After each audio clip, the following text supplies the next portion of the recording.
0, 1. Let's get started.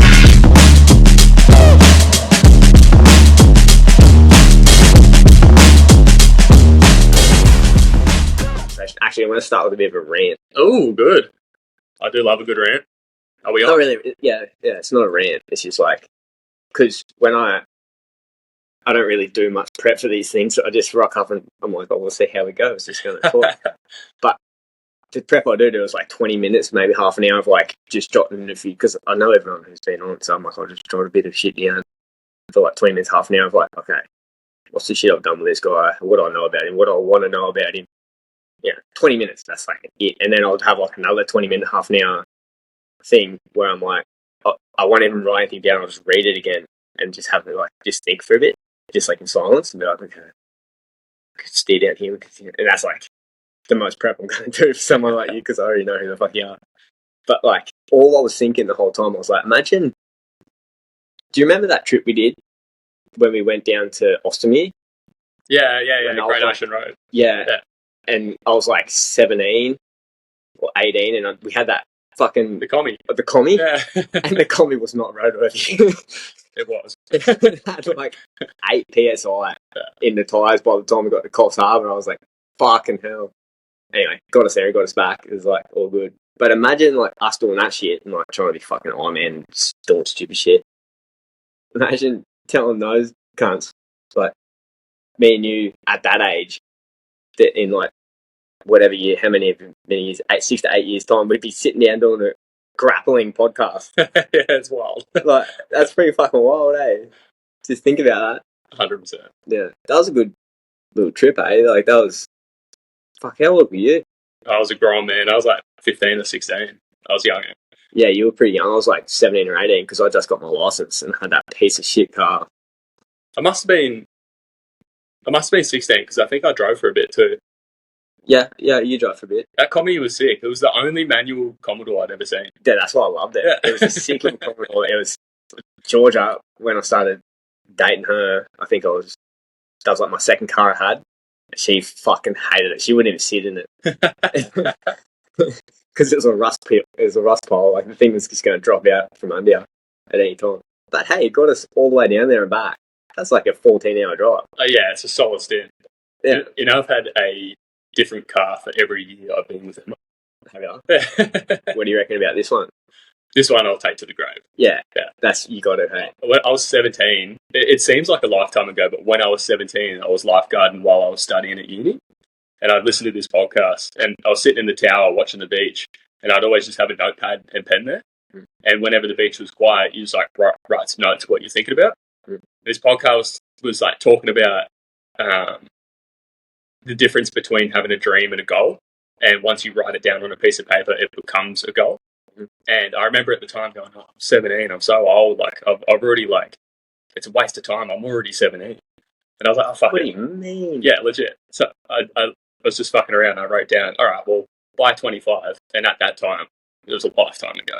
Mm. But I remember sitting there going, that's so far away. But I just wrote down when I was 17, by 25, I'll have my dream car, my dream partner, I'll have a house, and I'll be happy. And I was battling a lot with happiness back then and what that meant for me. Mm. And sure enough, I'm a little bit late, 27, to get the car, but it's all ticked off. Really? Oh, that's pretty good. Well behind you. Well, it was wild because that was my first taste of the manifesting and creating your environment.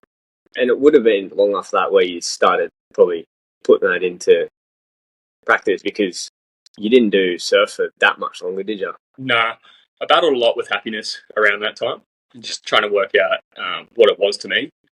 Personally, came to the conclusion that's not something that's attainable. Was there a reason why? Yeah.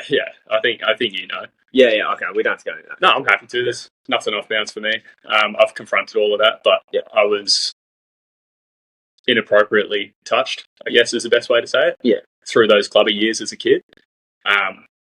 Wasn't raped, but just inappropriately touched. Mm-hmm. And as a kid, you think, looking back, it's silly, but at the time, you're like, I don't want to burden anybody with this. It's my responsibility. I should be able to look after myself.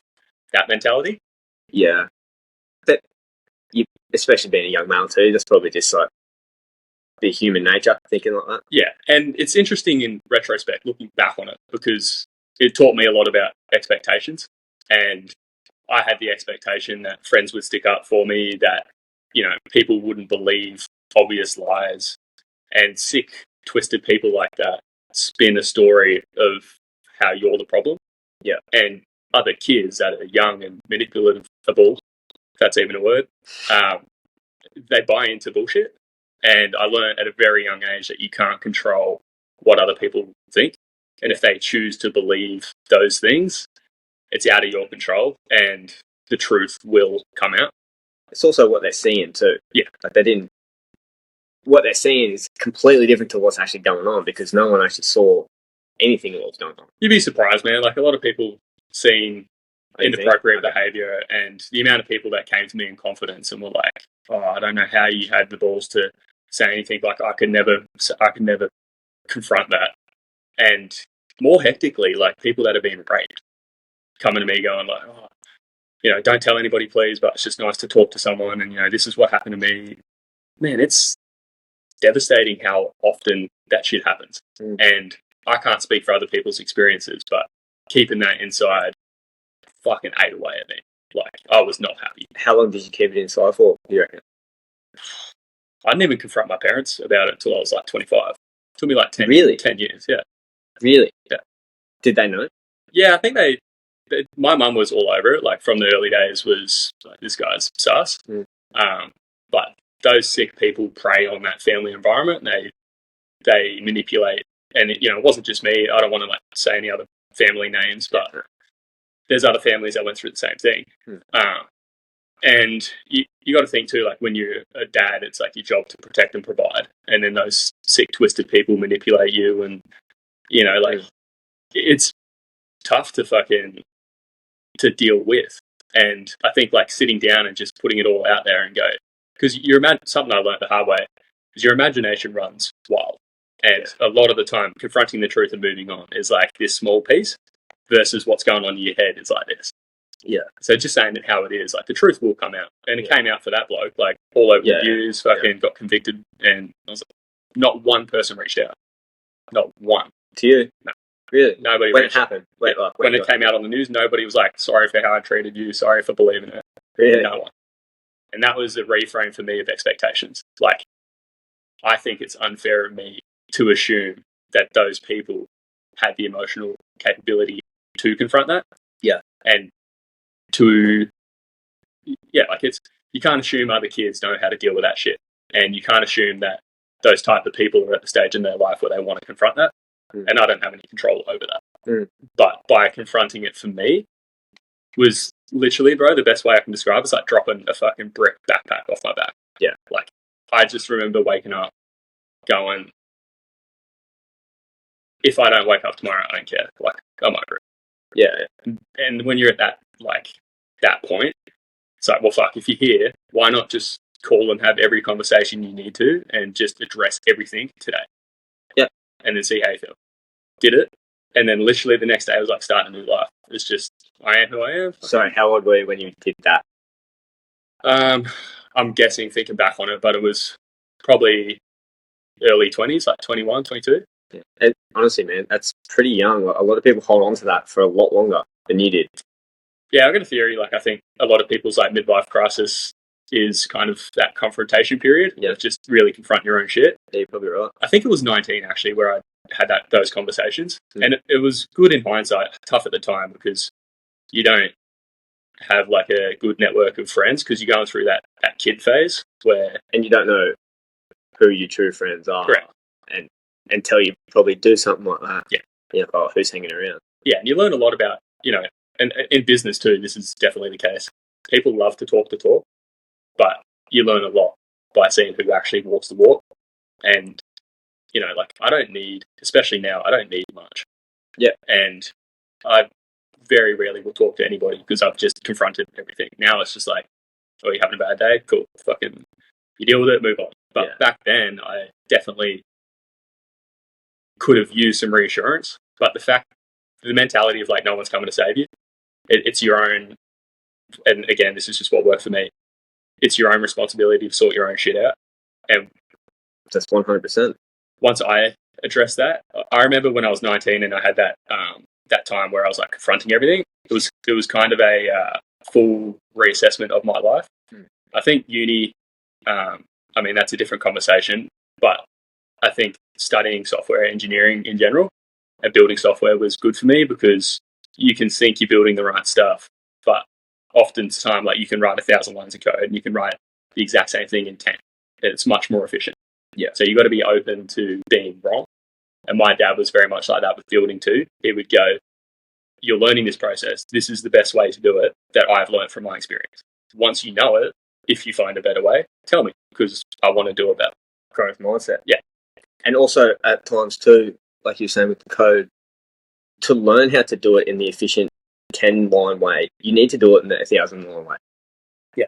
You need to fail. You need to actually go through the process of doing something wrong, and probably a few times before you like recorrect yourself and you're okay, this is probably the better way to do it.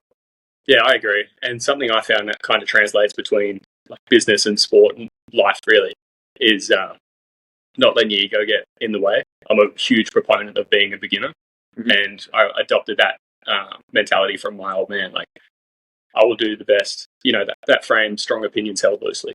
I believe what I believe because I know it to be true. If you can provide me with more evidence that that's not the case, I'm open to understanding that. Yes. But I will challenge you. Yeah. Because I believe what I believe with the facts that I have. Yeah. And if you can challenge me back and prove to me that what you're saying is correct, then I'll change my opinion. Yeah. And I think that growth mindset in general is super powerful. And, you know, like certain times of the year and certain things that happen, especially political stuff, like I don't even dive deep into that. I do in my own time, but I don't talk about it unless somebody else wants to talk about it. And when I like started thinking, the fact that you can say something and somebody gets offended and then arcs up at you, we might have spoken about this before, but to me, that's just insecurity. Like if I say, what's your name? I'm just kidding, Jackson. Like, you know that to be true. And if I was like, that's not true, you're like, well, okay. You don't get offended. Yeah. So I think if somebody arcs up and gets offended, it's just, to me, signifies that there's some insecurity or they don't really believe what they're saying. They feel the need to defend. Yeah.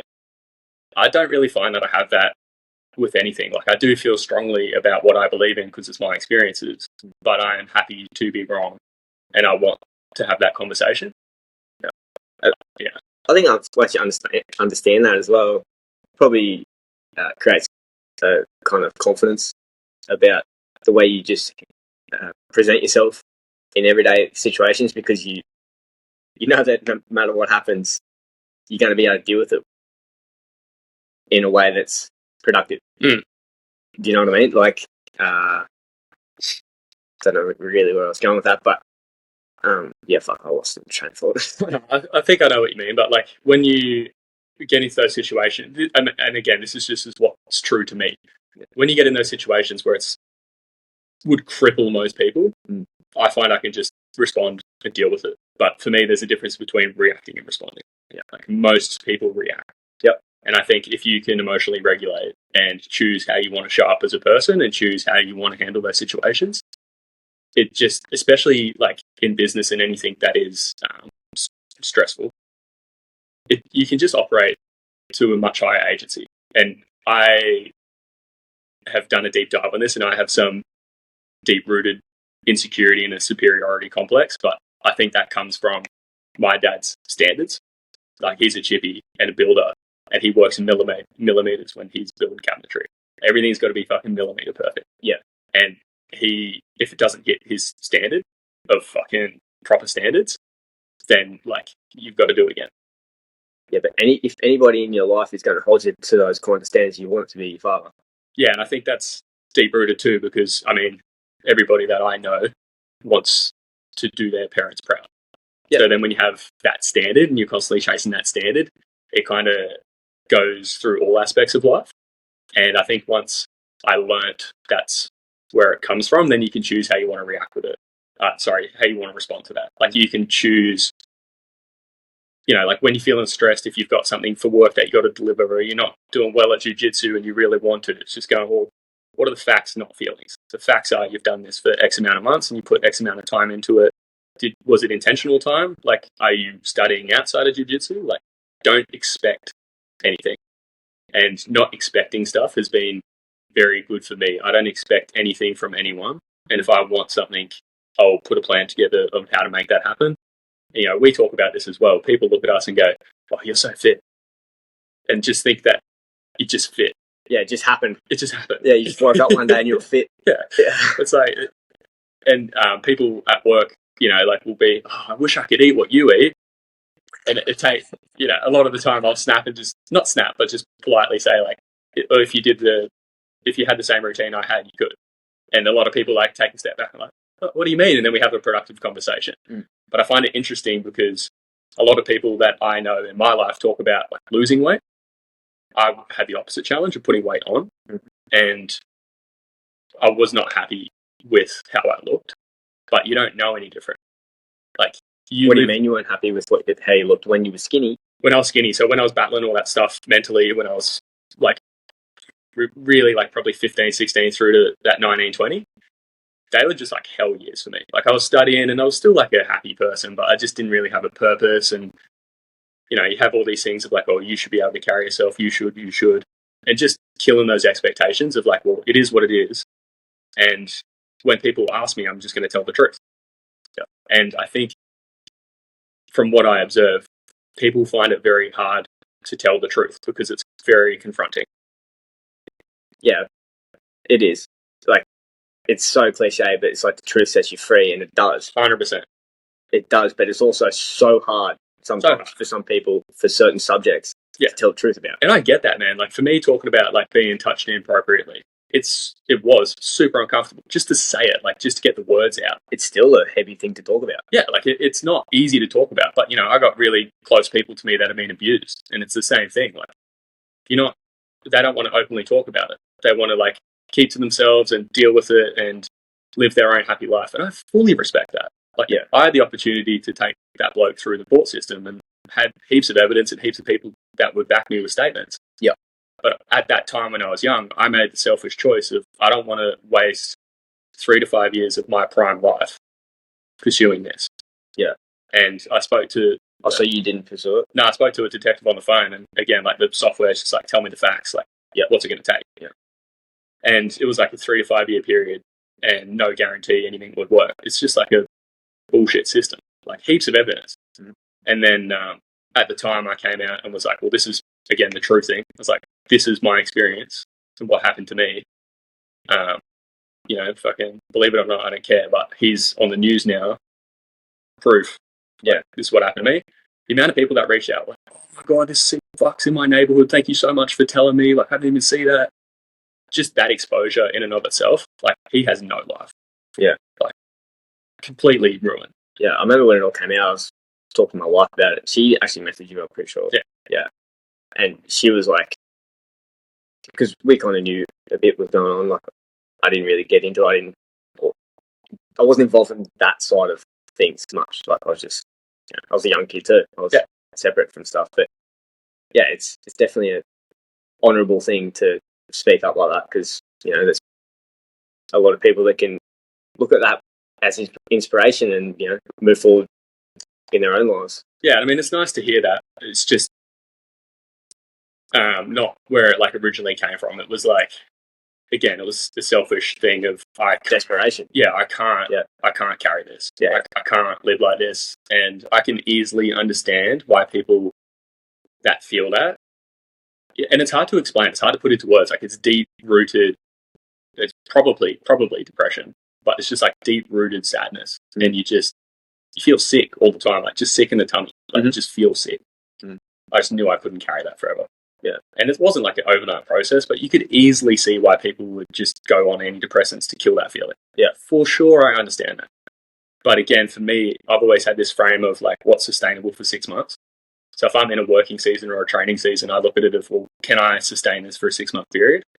If not, then it needs to be a really conscious choice of this is required. Mm-hmm. And most of the time, that's not the case. It just requires a reassessment of what you're doing. In that stage, I knew for sure I could not keep this and could not keep carrying it. And we were talking earlier before the podcast about the difference of having a good partner. Mm-hmm. Mate, I owe Emma so much. How old were you when you met Emma? We met and got together early, like 16-ish. But that early, really? Yeah, and then we had some time apart. We got back together properly when I was 19. Yep. So just around that time when it was all. Yeah, and I think like a lot of that at that time too was me like not wanting to be in a relationship. Like I think that has implications onto how you perceive relationships. Mm-hmm. And like trust is a huge one for me, and I think it's deep rooted in that too. You know, like somebody has your trust and then abuses it. Oh, of course. I'm actually surprised that you could form a relationship that early. Yeah, with the trust issues that you must have had. Yeah, going through the stuff that you went through. Yeah, and I mean, like, I don't think I'm special, and I don't think by no means am I playing that victim card. I just don't actually, like, on that victim thing, I don't think it's the best mentality in general. And from speaking from experience with somebody who actually went through that, and then close people to me who've been through abuse, people who are really struggling don't talk about it, and they don't play on that victim thing. Like, it's not the best way to get out of it. And it's not. And I don't want that to come across as like, don't do it. Like if that's your way of helping and talking about it, for sure. But keep in mind what's best for you long term, and keep in mind like what's happening in that situation, because you're getting validation from that conversation, but you'll repeat that over a 6-month period. You'll still be talking about that same thing because you're getting validation. Like, oh, you poor thing. Oh, you're okay. That feels nice. So if that's the only validation that you get, you'll keep seeking that consciously or subconsciously. Yep. So I think for me, what was awesome is my parents are so fucking supportive, and they always said to me, like, you talk to us about anything, anytime, zero judgment. And so I had that, and it still took me that long to confront it. Imagine if you didn't have good parents. You probably would never confront it. Yeah. Yep, you're right. So that was big for me. And, you know, like my parents are fucking, that's why I work so hard at the moment. Like I will retire them in the next few years and they can do whatever the fuck they want. Like they don't, as far as I'm concerned. And, you know, my old man was out of school at 15, trade. Yeah, he's a hard worker, I know. Yeah, it's very hard just worker. weapon. Yeah. And mum, the same thing, like fucking raising 3 boys. Mm-hmm. Just, people, like the term stay at home mum has a different meaning to everybody else. But watching my mum do that with 3 boys, yeah, that's crazy. It's crazy, man. Yeah. And I think like people battle with that concept. It's like that is a full-time job and some. Mm-hmm. Like there's no off. No. So like it's nice now as we get older seeing them start to be able to dial it down a little bit and actually enjoy their lives. Mm-hmm. But that's parents in general, man. Like looking at them, they gave up a 25-year period to raise us. Yeah. I will do everything I can to give that back. I feel like I owe that to them. That's a good mindset to have. Yeah. And it's rewarding too, man, because I think it goes deep into your why. Like, why are you doing it to begin with? Yeah. And when you have those shit days, you're like, fuck, I don't want to go to work. Yeah. Like, this is nothing. Yeah. So, okay. On the why. So, once you confronted it, you're 19, you're at uni at this time? Yeah. So, you already had your sort of goals in place of where you wanted to go and where you wanted to be, right? Mm-hmm. What do you think was the main thing that got you sort of out of that little slump? Like, just to start to move forward through things, or like what process did you have to take to get out of that hole you were in? It's a good question, man. You're gonna make me fucking tear up talking about it. But unconditional love, like from Emma, having that unconditional love, I really wish that everybody gets to experience that at some point. It's such a beautiful thing. Like to be able to just be truthful and raw and just tell it how it is. And there was no reason for her to stay with me at that time. Like in my view and my opinion, I was a weak man. And there was no reason for her to be around. And she just said, like, I love you unconditionally. Like, we will get through this. And I remember at the time too, like, obviously going through that sort of thing makes you doubt yourself a lot too. Like when I was younger, it was like, am I the problem? You start going down that mentality. And it was really nice to just be able to talk to her and just say, like, I don't want you to pat me on the back and say everything's going to be okay. I just want to confront all of this and move forward. Like I'm thinking about 5 years time from now, I want to be a good man. Like that's my purpose really I don't believe in like happiness is attainable. I think pursuing something meaningful is the best way to go about it. And I think you go through slumps of happiness and sadness, but if you're on that pursuit, it becomes meaningful and you keep pushing forward. For me, that's to be a good man, to protect and provide. Yeah. And at that time, I just said to her point blank like this, do you find me attractive? And she's like, absolutely. And I was like, okay, but I think I'm skinny and I've been picked on for being skinny. Like, do you think I'm skinny? And she was like, I love you for who you are. And I was like, that's not the question. Do you think I'm skinny? And she goes, I don't think you're skinny, but if you put on more muscle, it would be more attractive, probably. But that's just me being honest as a woman. Mm-hmm. And I was like, that's so powerful to just have that raw truth, because I think a lot of men, and me probably a year earlier, would have taken that personally and be like, well, go find someone else that's better than. But at that point in time for me, it was really nice to confront that, because then you can, what worked for me was just emotionally detaching from the situation and just looking at the facts. So the facts are, I want to be a good man and I want to be the most attractive man that I can be for her. Mm-hmm. Because I think a lot of people, myself included, especially through that period, carry this fear of losing someone like that. And that was the first person apart from family that I had unconditional love from, and I didn't want to lose her. And what I realized was the best for me, again, the best thing or the best way to have what you want is to not need it. Mm. And that stuck with me from that period onwards. I want to be in that relationship with Emma because I see how much she's growing and she's helped me grow so much. But that's from those raw truths and going through those tough periods together. It's as raw as it gets. And at this point, there is no one that comes close to her. Like, she is gorgeous. She does all the activities that I like to do. She treats her fitness and health properly. She will be an incredible mum. And she's just a fun person to be around. And if I have spare time, I want to go hang out with her. Yeah. And when you find that, like, I don't even, no one else is even a consideration. Like, we'll walk around in public and I'll be like, she's hot. And she'll be like, yeah. And we laugh about it. Like, mm-hmm. There's just, she knows, like, full deep rooted that there's no one else that I want to be with. Yeah. And I think that was built for me intentionally over a 5-year period. And that meant that I had to address that fighting aspect of being able to protect and provide. So for us with sports, it's like, you can't assume to be a good swimmer unless you go fucking swim. Yeah.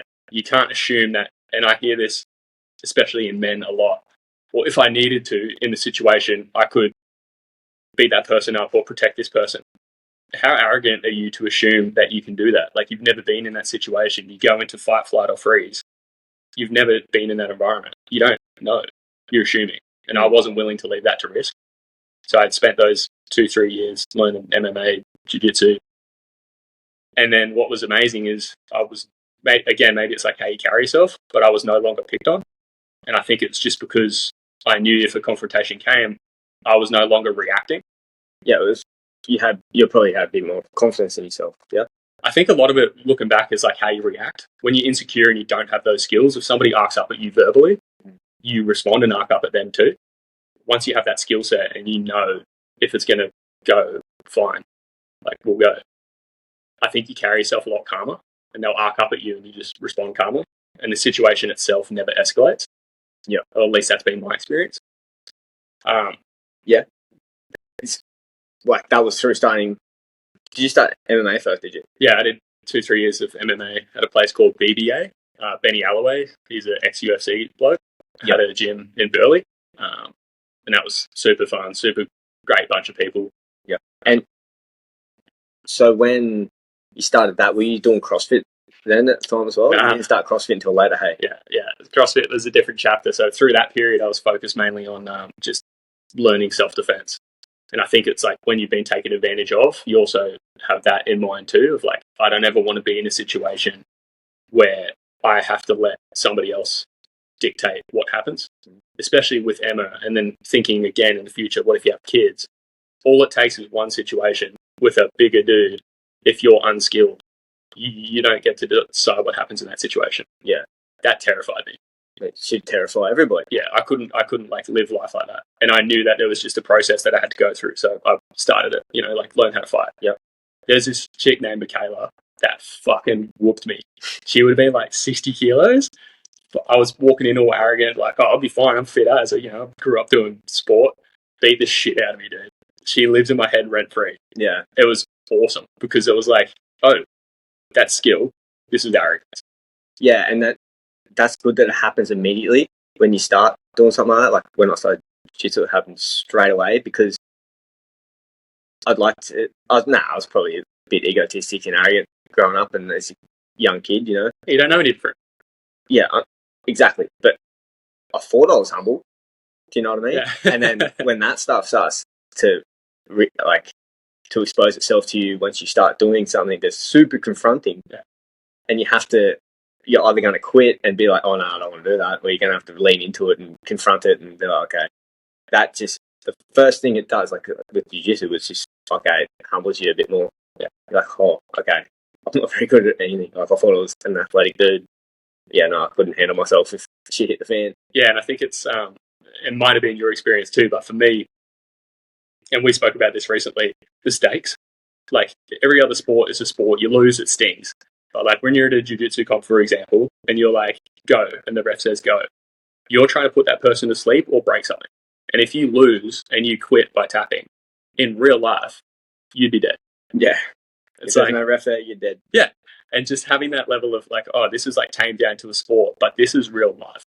And I tried karate, taekwondo, did this kung fu at Burley. And I just had this feeling of like, this is not real life. Like someone would just dive on me. Yeah. And then once you do jiu-jitsu, you're like, oh shit, like this pressure, like this skill, like this is, and again, that 6-month framework, like I can do jiu-jitsu for the next 6 months sustainably. With MMA, I broke my nose and had a deviated septum. I couldn't sleep properly, but again, I didn't know any different through that period. Emma was the one that made me get it sorted out. They cut here and peel your nose up, and they sliced both sides, put casts in, and then stitch back up. And it was the worst rehab I've ever been through. Then they pull them out. First night sleeping, dude, I just remember going, oh my God, this is what sleep is like. You wake up just feeling so rested. And I was never willing to go back into striking because I don't want to risk that damage again. I don't think it's sustainable. Were they good skills to learn? For sure, because I think distance and knowing where you're safe and where you're not safe is good. But I think jiu-jitsu takes care of most of that, because the reality is, if some, like even a good white belt, like if Jack got a hold of somebody, Jack ain't a white belt. Yeah, fully.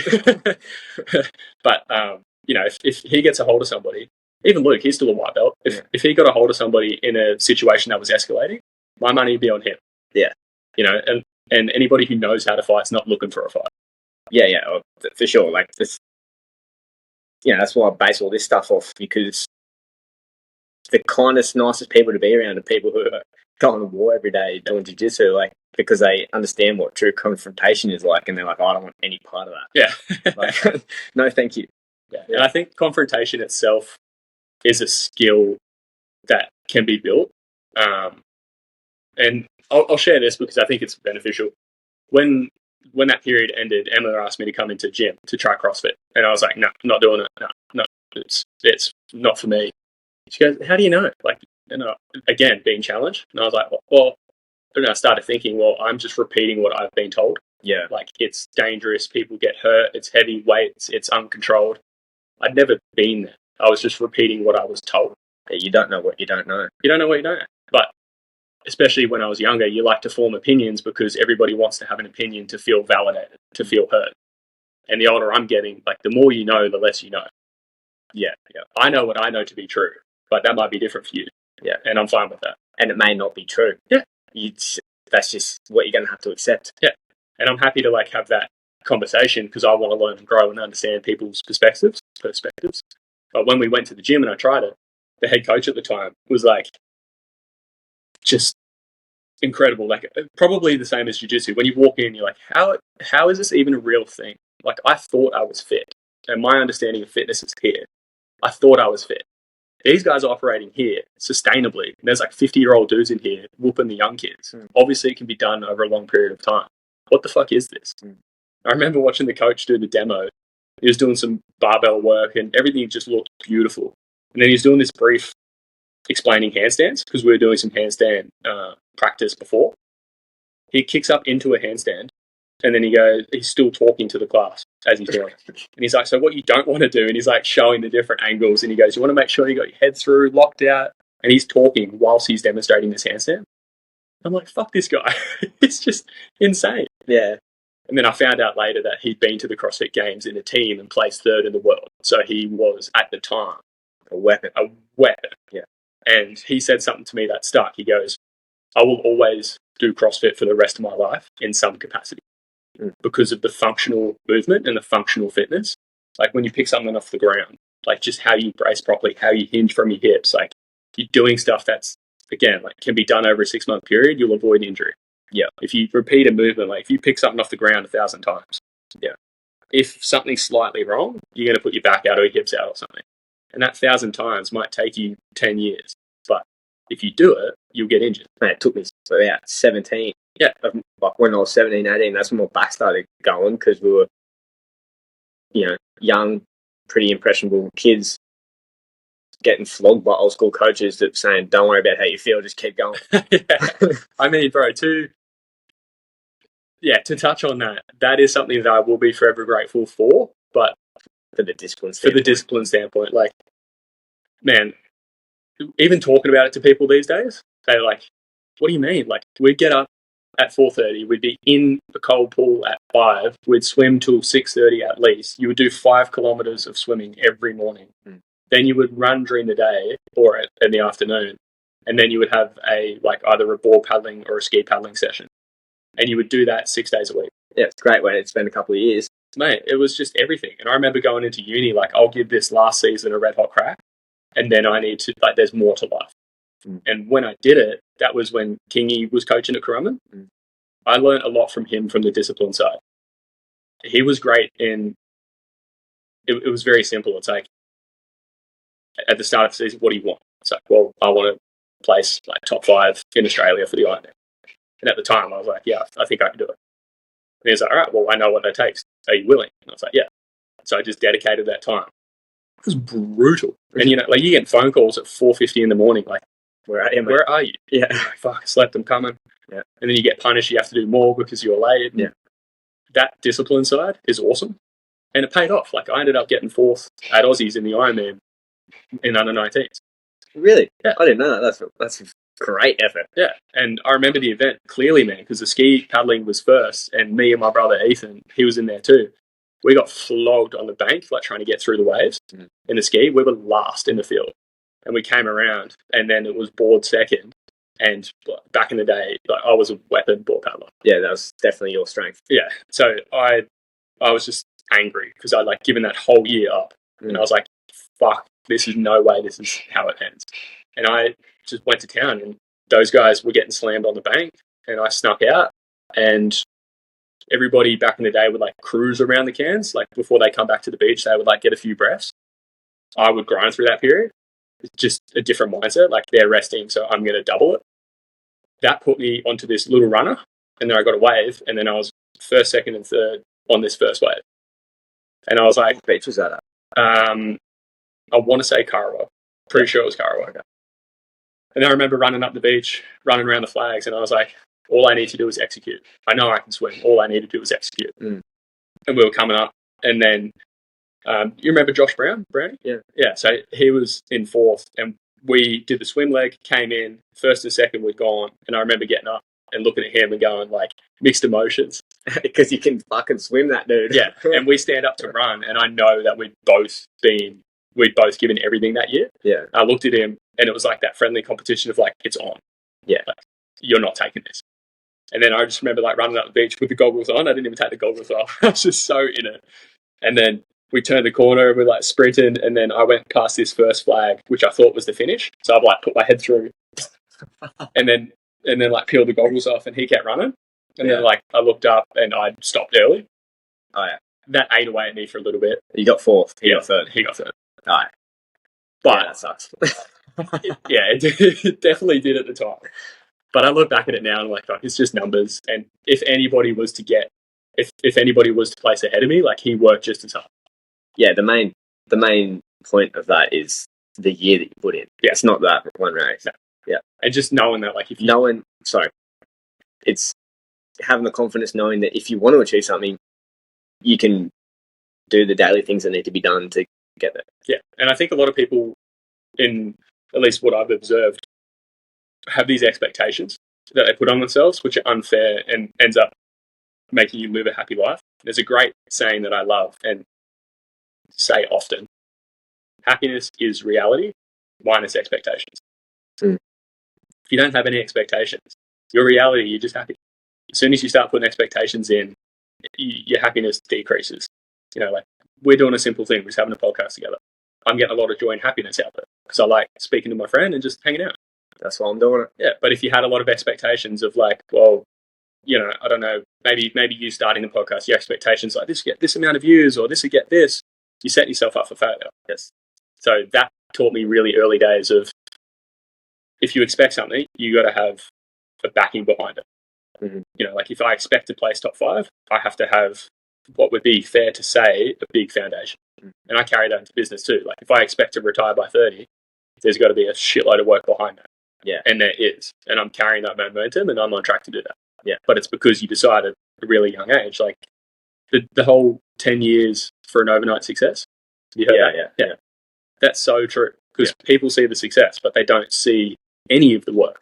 They don't see like through that 18 to 22 period where everybody else is out clubbing and drinking and pissing up. Like I'm up till 2 a.m. every morning studying and then working during the day. No one sees that part. Yeah. And nor do I expect them to anymore. I think for a long time I was like trying to get validation from others of, oh, you're doing so good. But what I've learned over a long period of time is I have a select few people that I mutually respect. Like you've done something. You don't just talk. Yeah. And the difference between talking and doing is a ridiculous gap. So if you've done something that's admirable, then I respect what you have to say. And I'm not going to ask you about relationships if you don't have a good relationship. I'm not going to ask you about fitness if you're not fit. I'm not going to ask you about business if you haven't successfully exited a business. Like there's certain standards that you want to build to. And I think for me, realizing early days that everybody wants to have an opinion, and that's fine. Everybody's entitled to that. But doesn't mean you have to take it on board. Yeah, that's very true. Everything you said. But it's also who you surround yourself with for sure. Daily. Like I'm so lucky because I've got like pretty small group, really, like pretty tight knit. But everyone I surround myself with, I look at them and I'm like, I don't think I'd ever do enough to be too much for them. Yeah, like you know, it's a great feeling. They're always aspiring to do something. They're not telling anyone what they're doing. They're just doing it. Yeah, it's just get on with it, and it's good for me because I look up to that. That's the type of stuff that I want to gravitate towards. You know, that's honestly, I'm going to talk about it too much, but that's why I'm starting this, because I know that I surround myself with people like that.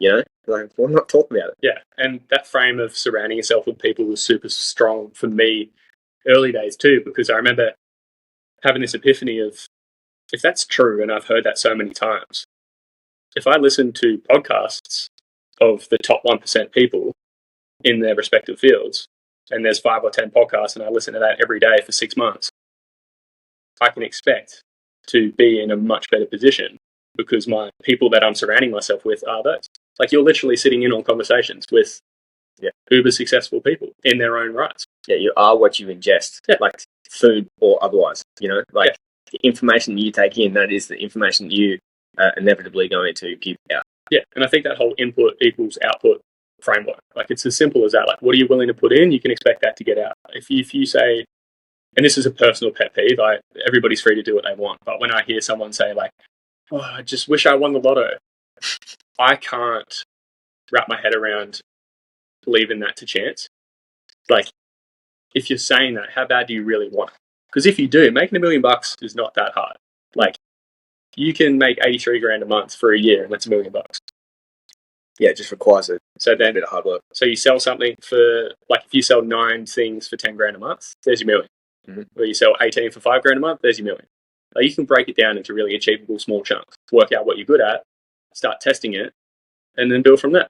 Yep. It's super doable. And this whole like make $1 million framework, I don't really believe in that either. Like, I have my own reasons because I want to retire my parents and just live my life to the fullest and not have to worry about money. Like even now going in the shopping center and being able to like buy stuff and not have to stress. Mm-hmm. I remember like buying food going, fuck, like I can't buy this week. Like I got to really cut back and make sure I can get through the week. That feeling sucks, man. Like that eats away at you. It's a terrible place to be. And I didn't want to be there forever. Yeah. So I've purposely done stuff to get out of that. And I want to take it one step further where working wise, and I'm already there to a degree, you get to do what you love every day. Like I get to build really complicated applications with businesses that actually want to make a difference. And for me, like understanding software and then owning and growing my own business and understanding business, to so many people and software people especially, and consultants that'll be like, oh, we need this, you should. That like the should word, kills me. Yeah. Like if you haven't done the thing. What do you mean they're telling you should do what, like stuff with your software? No, well, that and businesses. Like in my position, we can have a conversation with, like, say you wanted to build an app. We can sit down and go, oh, what's the outcome that you want? And the way that we get there is going to be a lot different than what you think it is. Mm-hmm. And the good people we work with understand that. And you're like, your opinion will be wrong, my opinion will be wrong, but we're going to get something out to people that are actually going to use it, and then we'll see what they think, and we'll keep building from that. Yeah. A lot of people get caught up and they're like, it's got to be absolutely perfect and what I want. What you want might not actually be what the customers want. Yeah. So that same framework applies for me, at least, in business too. It's like, and it comes from a good place. People are like, oh, we should do this because they care about the community, they care about businesses, like they want to make a difference. I love that. But what you said before about having the close group of friends that just do, if you've got an idea and you want to test it, like that's where I've had most of my success. It's just, I think this is a good idea, I'm going to do it. Yeah. And then you do it and someone's like, that's a great idea, can you do that for me? Mm-hmm. And you build off that. And I think like you just doing until somebody asks. You know, like I have this whole framework of, I tell people to ask. Yeah. Like I have no ambition or need to talk about what I'm doing. The only reason that I would is if it was going to be inspirational. And I'm trying to think about me 5 years ago. What did that person need to hear? Yeah. That would have helped them through that time. Yeah. Whilst pursuing what I want to be in 5 years' time. They probably need to hear everything you're saying right now. Yeah. And I like to test that out too. Like what I believe now to be true. It'd be nice to look back and be able to see, you were close or not quite. But I know in my head what I'm pursuing. And for me, that 5-year period from like early 20s to now was just to become a good man. Mm-hmm. And that's like, you know, being empathetic and understanding people's situations. I don't judge or assume anything. Mm-hmm. Like, I don't know what you're going through. You don't know what I'm going through. So it's not fair for me to cast judgment ever. But I also am deeply rooted into trying to, you know, when I was a kid, I tried to help too much. Yeah. And often that results in you getting shit on. I think if you're a really kind person and you try to help a lot, you'll probably resonate with this. But if you help and help and help when people don't ask, sometimes, most of the time in my experience, you become the first point of contact that person will put shit on because it's the easiest conversation to have of like, oh, they'll understand, they'll get over it. I didn't really mean it. Yeah. That frame.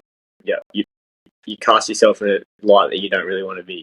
Yeah, you want to help, and it's coming from a good place. But my mate Gavin, when I was early 20s, just said this thing that like changed my life, and I wasn't expecting it. But we were driving, I think we were going kayak fishing, and we were just driving in the car. He was talking to me about his relationship, and I made some comment trying to give advice, and then he just was like, "Josh, respectfully, you shouldn't offer advice if you haven't been through the thing.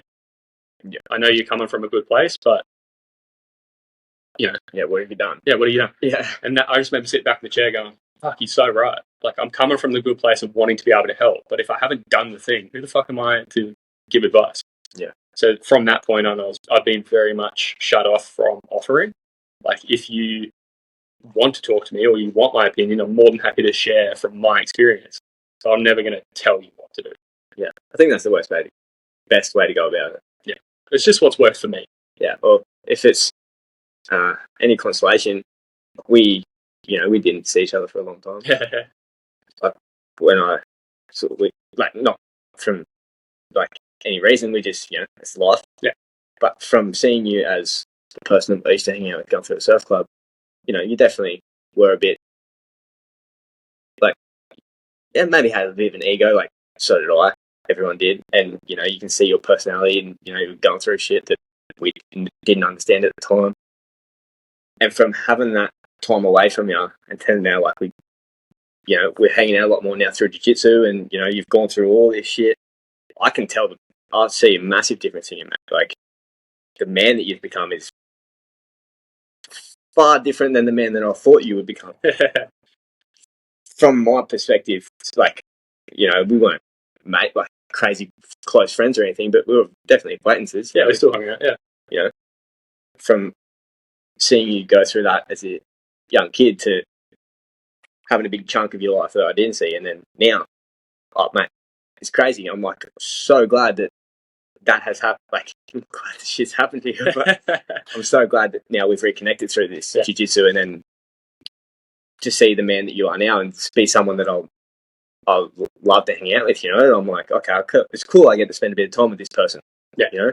Yeah, mutually, man. Yeah, I think a lot of that, like when you're going through that. Well, when I was going through that period too, it's like, who do you want to show up as was big for me. Mm-hmm. Like, I don't care what I'm going through. You can choose who you want to show up as. And I remember what it felt like vividly. Like, just you feel terrible all the time. Like, you can just choose to show up and be happy. Like, that's just a choice. And once you start moving with that momentum, because I think momentum's a huge thing too. Like, if you build on momentum and like build a stack of deniable proof that you are who you say you are, like, you strengthen that story you tell yourself. You know, I was weak and not very capable. Okay, well, boil that right back down, fix it. Yeah, it's also you need to say that you are the person who you want to be. Like, you need to start sort of putting that out in the world. Otherwise, you won't become that person. I agree to a certain degree. Like, I definitely believe in manifestation, and I definitely believe that you can create the environment that you want. But I also think that has to be backed with evidence that you're willing to do what is required. And I think a lot of people ask too much of the universe, or call it whatever. Like, they expect things, and a lot. I don't have that because of this. I don't have that because of this. There's a lot of blame. I think if you're actually willing to do the work, it's just, I couldn't comprehend the amount of work I'm doing now 5 years ago. Like, I wouldn't think that's possible or sustainable. But when you find something that you love and you actually enjoy it, and you would do it anyway, even if it wasn't for the money, it does become sustainable. It's fun. You get to work with good people solving complicated things. Like, it brings me joy even talking about it. Yeah, it's great. So I think, like, when you adopt that framework and you're willing to do the work, and that was true for me when I just decided, like, okay, well, I'm not the man I want to be, which was very confronting at the time, because you tell yourself this story of like, oh, I'm great. And yeah, you are great in your own ways, but like, who do you want to be? And don't pretend that you're that. And then confronting it and being like, all right, well, it's going to take work. 3 to 5 years is to be expected. But like, doing the work and coming out the other side, now I can say, like, fucking choose an aspect of my life. Everything's intentional. Like, relationship. See the relationship I have with Emma and how good it is. That was work. Like, we've worked on that for the last 8 years. And now don't work on, it's going to implode. This like theory of you'll just find the right person and everything will be sweet. I don't really believe that unless it was later in life and you've both independently done your work. But I think the growth that you can have as a couple when you're just truthful with each other and you build, like, we have so much fun and there's zero secrets. And she's just like, I'm going out with the girls. Okay, have fun. So I'm going away with the boys for 2 weeks. Okay, have fun. There's no, like, it's just absolute trust. And I've said from day one, if you're unhappy or I'm unhappy, I'll let you know. Yeah, that's how it's got to be. Otherwise, and you can very much take that for granted. Like, it's a very, very powerful thing to have for the rest of your life, because then you can start setting up stuff that, you have, like, goals that you want. You can comfortably pursue them without worrying about that part of your life. Like, if you were single, you'd be pursuing the goals you want to pursue, but then you'd be worrying about, like, oh, okay, I got to go fucking, go to a bar if I want to meet a chick, or, And I've got single friends going through that at the moment, and it's really nice, like, watching my mates too, because, again, like, I personally would take advice from people that have what I want. So my mate asked me, because we have a relationship that he's looking for, and said, like, what do you guys do? And we were just honest. Like, it's very truthful, and it's not what you think. It's just like, you have to be completely content with who you are. They've got to be completely content with who they are, and then you can start working and building a life together. Obviously, there's other ways to do it, but from someone who wakes up happy every single morning and looks forward to every single day, that was a prerequisite for me. Like, you have to have someone in your corner that you can trust unconditionally, that will just understands you and is there. And it works both ways, man. Like, Emma opened, I think you know, the Fuel Bakehouse store in Burleigh. Yeah, of course. So when, like, early days, kind of like pushed that idea with her whenever she talked about it, I think it's great for you. And it's just, she's always said that she wanted more. Like, I feel like I've got this sorted and I'm ready for the next thing. And that's so cool to hear because, like, let's do it then. Mm-hmm. But we mutually understand, like, I've got my own business, so I've kind of been through that building phase. Mm-hmm. I know what's required. So we sat down, we're like, all right, well, we can expect the next 6 months is going to be a lot of work. Like, are you willing? You want this thing at the end, but are you willing? And I know she's got the work ethic for it. That's not even a question. It's just more of like, mutually together, we understand how this is going to play out. We understand there's going to be less time together, and that's okay. But how do you spend your time? And I'm a big believer that there's no such thing as free time. Like, that doesn't exist. Especially when you're starting out trying to grind, make something happen. Well, time's a finite resource, right? Like, it's going to run out. So whether you're conscious or not, you're spending it every day. And you make time for each other. Yeah. Like, we make time for this because it's adding value to our lives. When I adopted that mentality, life just became such a bigger, better thing because everything that you do is a conscious choice. Like, do you want to sit down and watch a Netflix movie for 2 hours, or even bigger trap, a Netflix series? Some people saying, like, oh, you should watch Game of Thrones, but you should. Coming from a good place of, like, they got enjoyment out of it, they want you to experience the enjoyment, and then you guys can talk about that enjoyment together. I respect that, but I'm not going to do it.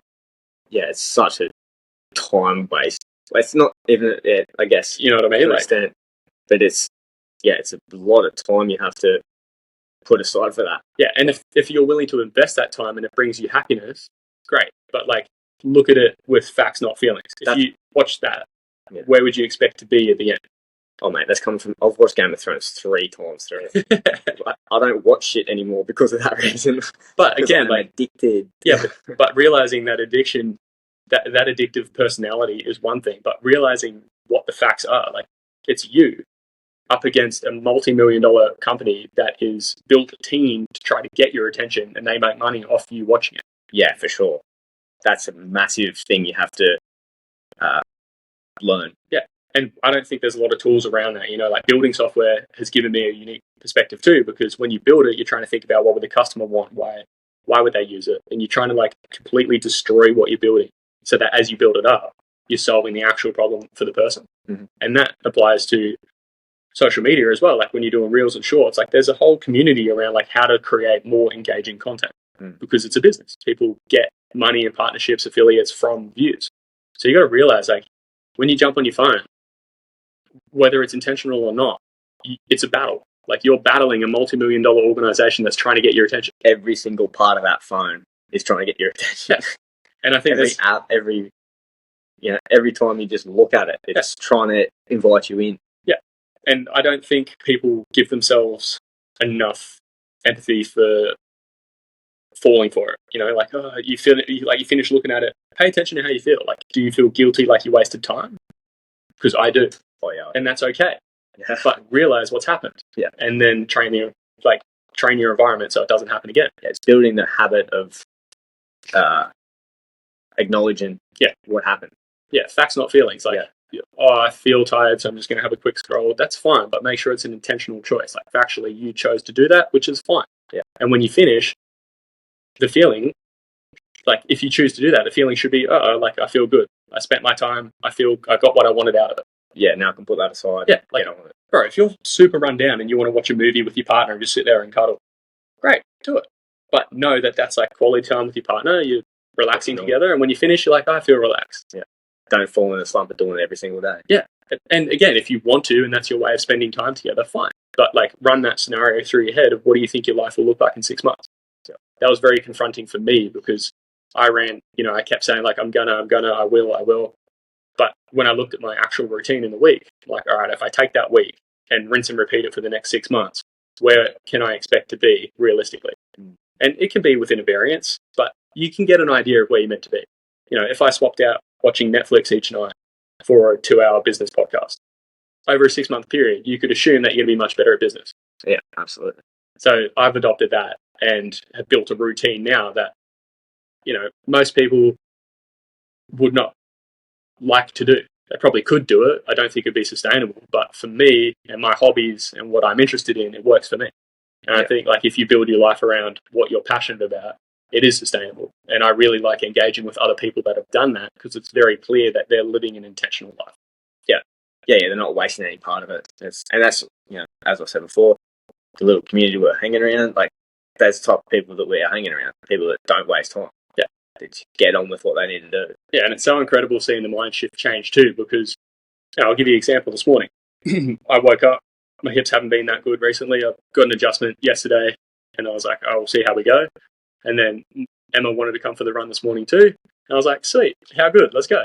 And we're driving in the car. It's dark. It's 4:40 in the morning. It's cold and it's raining. And I'm driving, and we're going for a 10K trail run. And I'm driving in the car going, how good is it? Mate, I was singing at the top of my lungs on the way to the trails this morning. I was frothing. I was like, yes, I'm stoked it's raining. But how good is that mental shift? Because I remember a time where I would be paddling to just go, oh, and the excuse was faulty, oh, it's cold, it's raining. But it's so interesting watching that progression because I believe that you can train fight, flight, and freeze. When I started fighting, I don't know what your experience was, but I just went into flight and freeze mode. I was and then I'd just be completely gassed and just I don't know what to do. And that translated for me of just walking down the hallway and you hear a noise and you're ah! Yeah. Versus now, you walk down the hallway. I genuinely believe you can train those reflexes. I hear a noise in the hallway now, and you just instantly you turn and you're ready. And I think that for me has provided a lot of calmness and has allowed me to operate at a very calm, low energy state throughout the day. Yeah, and you're thinking clearer. So the stuff that you choose to do, running at 5 in the morning in a cold, dark trail, you understand that it's a choice that you have made. Yeah. And you're like, okay, well, I could have not done this, but I kind of want to because my friends are doing it. So let's go. Yeah. And it becomes fun because, again, look at that over a 6-month period. What could you expect? It's well, I would expect that my resilience would increase because it's a difficult thing and I'm doing it anyway. And my running fitness would increase and leg strength would increase and coordination because it's dark. You're trying to work out where to put your feet. I don't see any downsides to it. Yeah, for sure. It sucks when you start, but I don't see any downsides in that 6-month long term. Yep. And I had this chat with a friend recently when I went down to Melbourne, and they were talking about oh, well, it just looks so easy for you. And it was quite a nice perspective change because I don't consider that anymore. I assume everybody understands that it's really, really hard at the start, and then you can build momentum and it gets easier. I assume most people understand that. Yeah, the hardest part is starting. Yeah. It was a nice reframe for me too, because I was able to provide her some reassurance of well, no, that's not the case. And most mornings when the alarm initially goes off, the bed is nice, warm and cozy. You don't want to get out. But you can train a routine and have certain processes in place that reduce friction. I put my phone where I can't reach it. So regardless, even if I want to keep sleeping, I have to get out of the bed, stand up, go and turn the phone off. Yeah. Most of the time, from my experience, standing up kills 80% of the head noise. You're already up.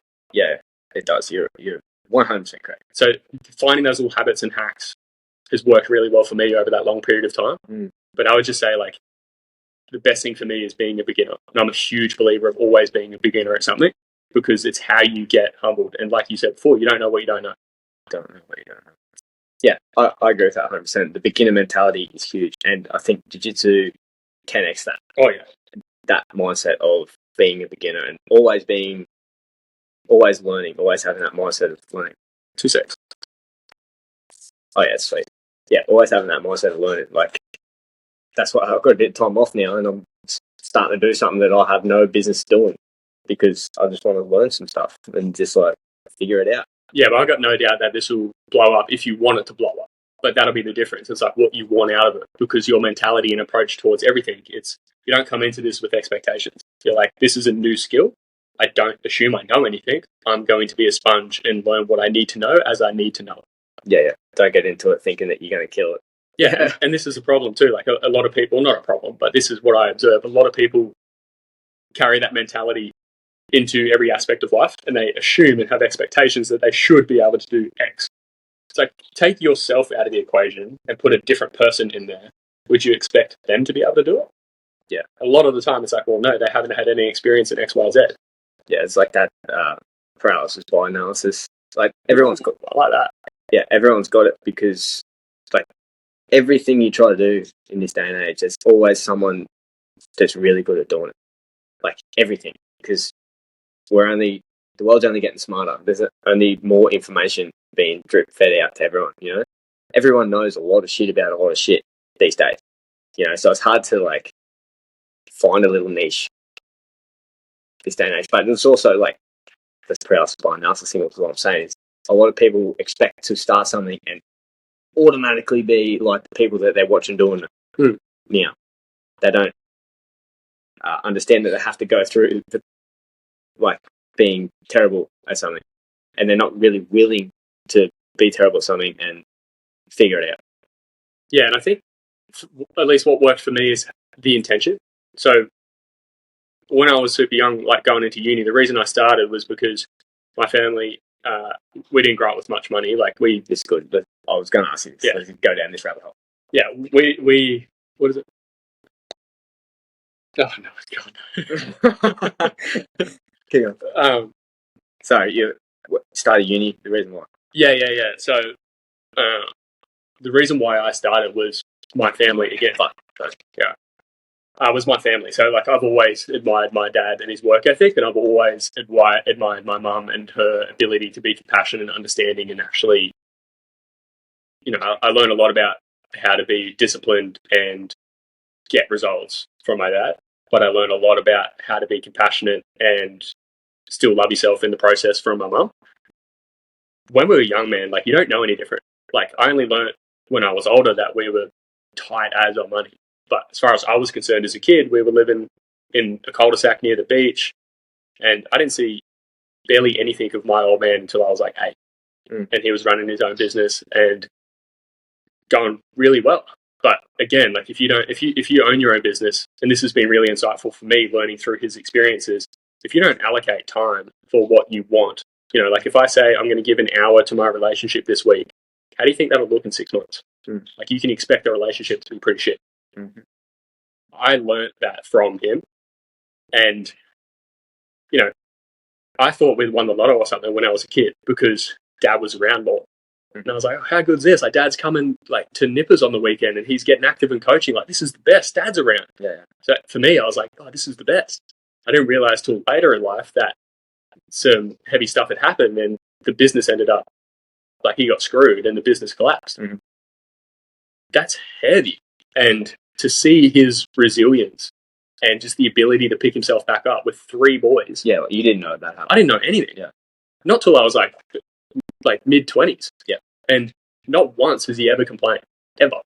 Like, my parents never complained. They just get on with it. It's a very good role model. And I fucking admire that, man. And I do my absolute best to never complain ever.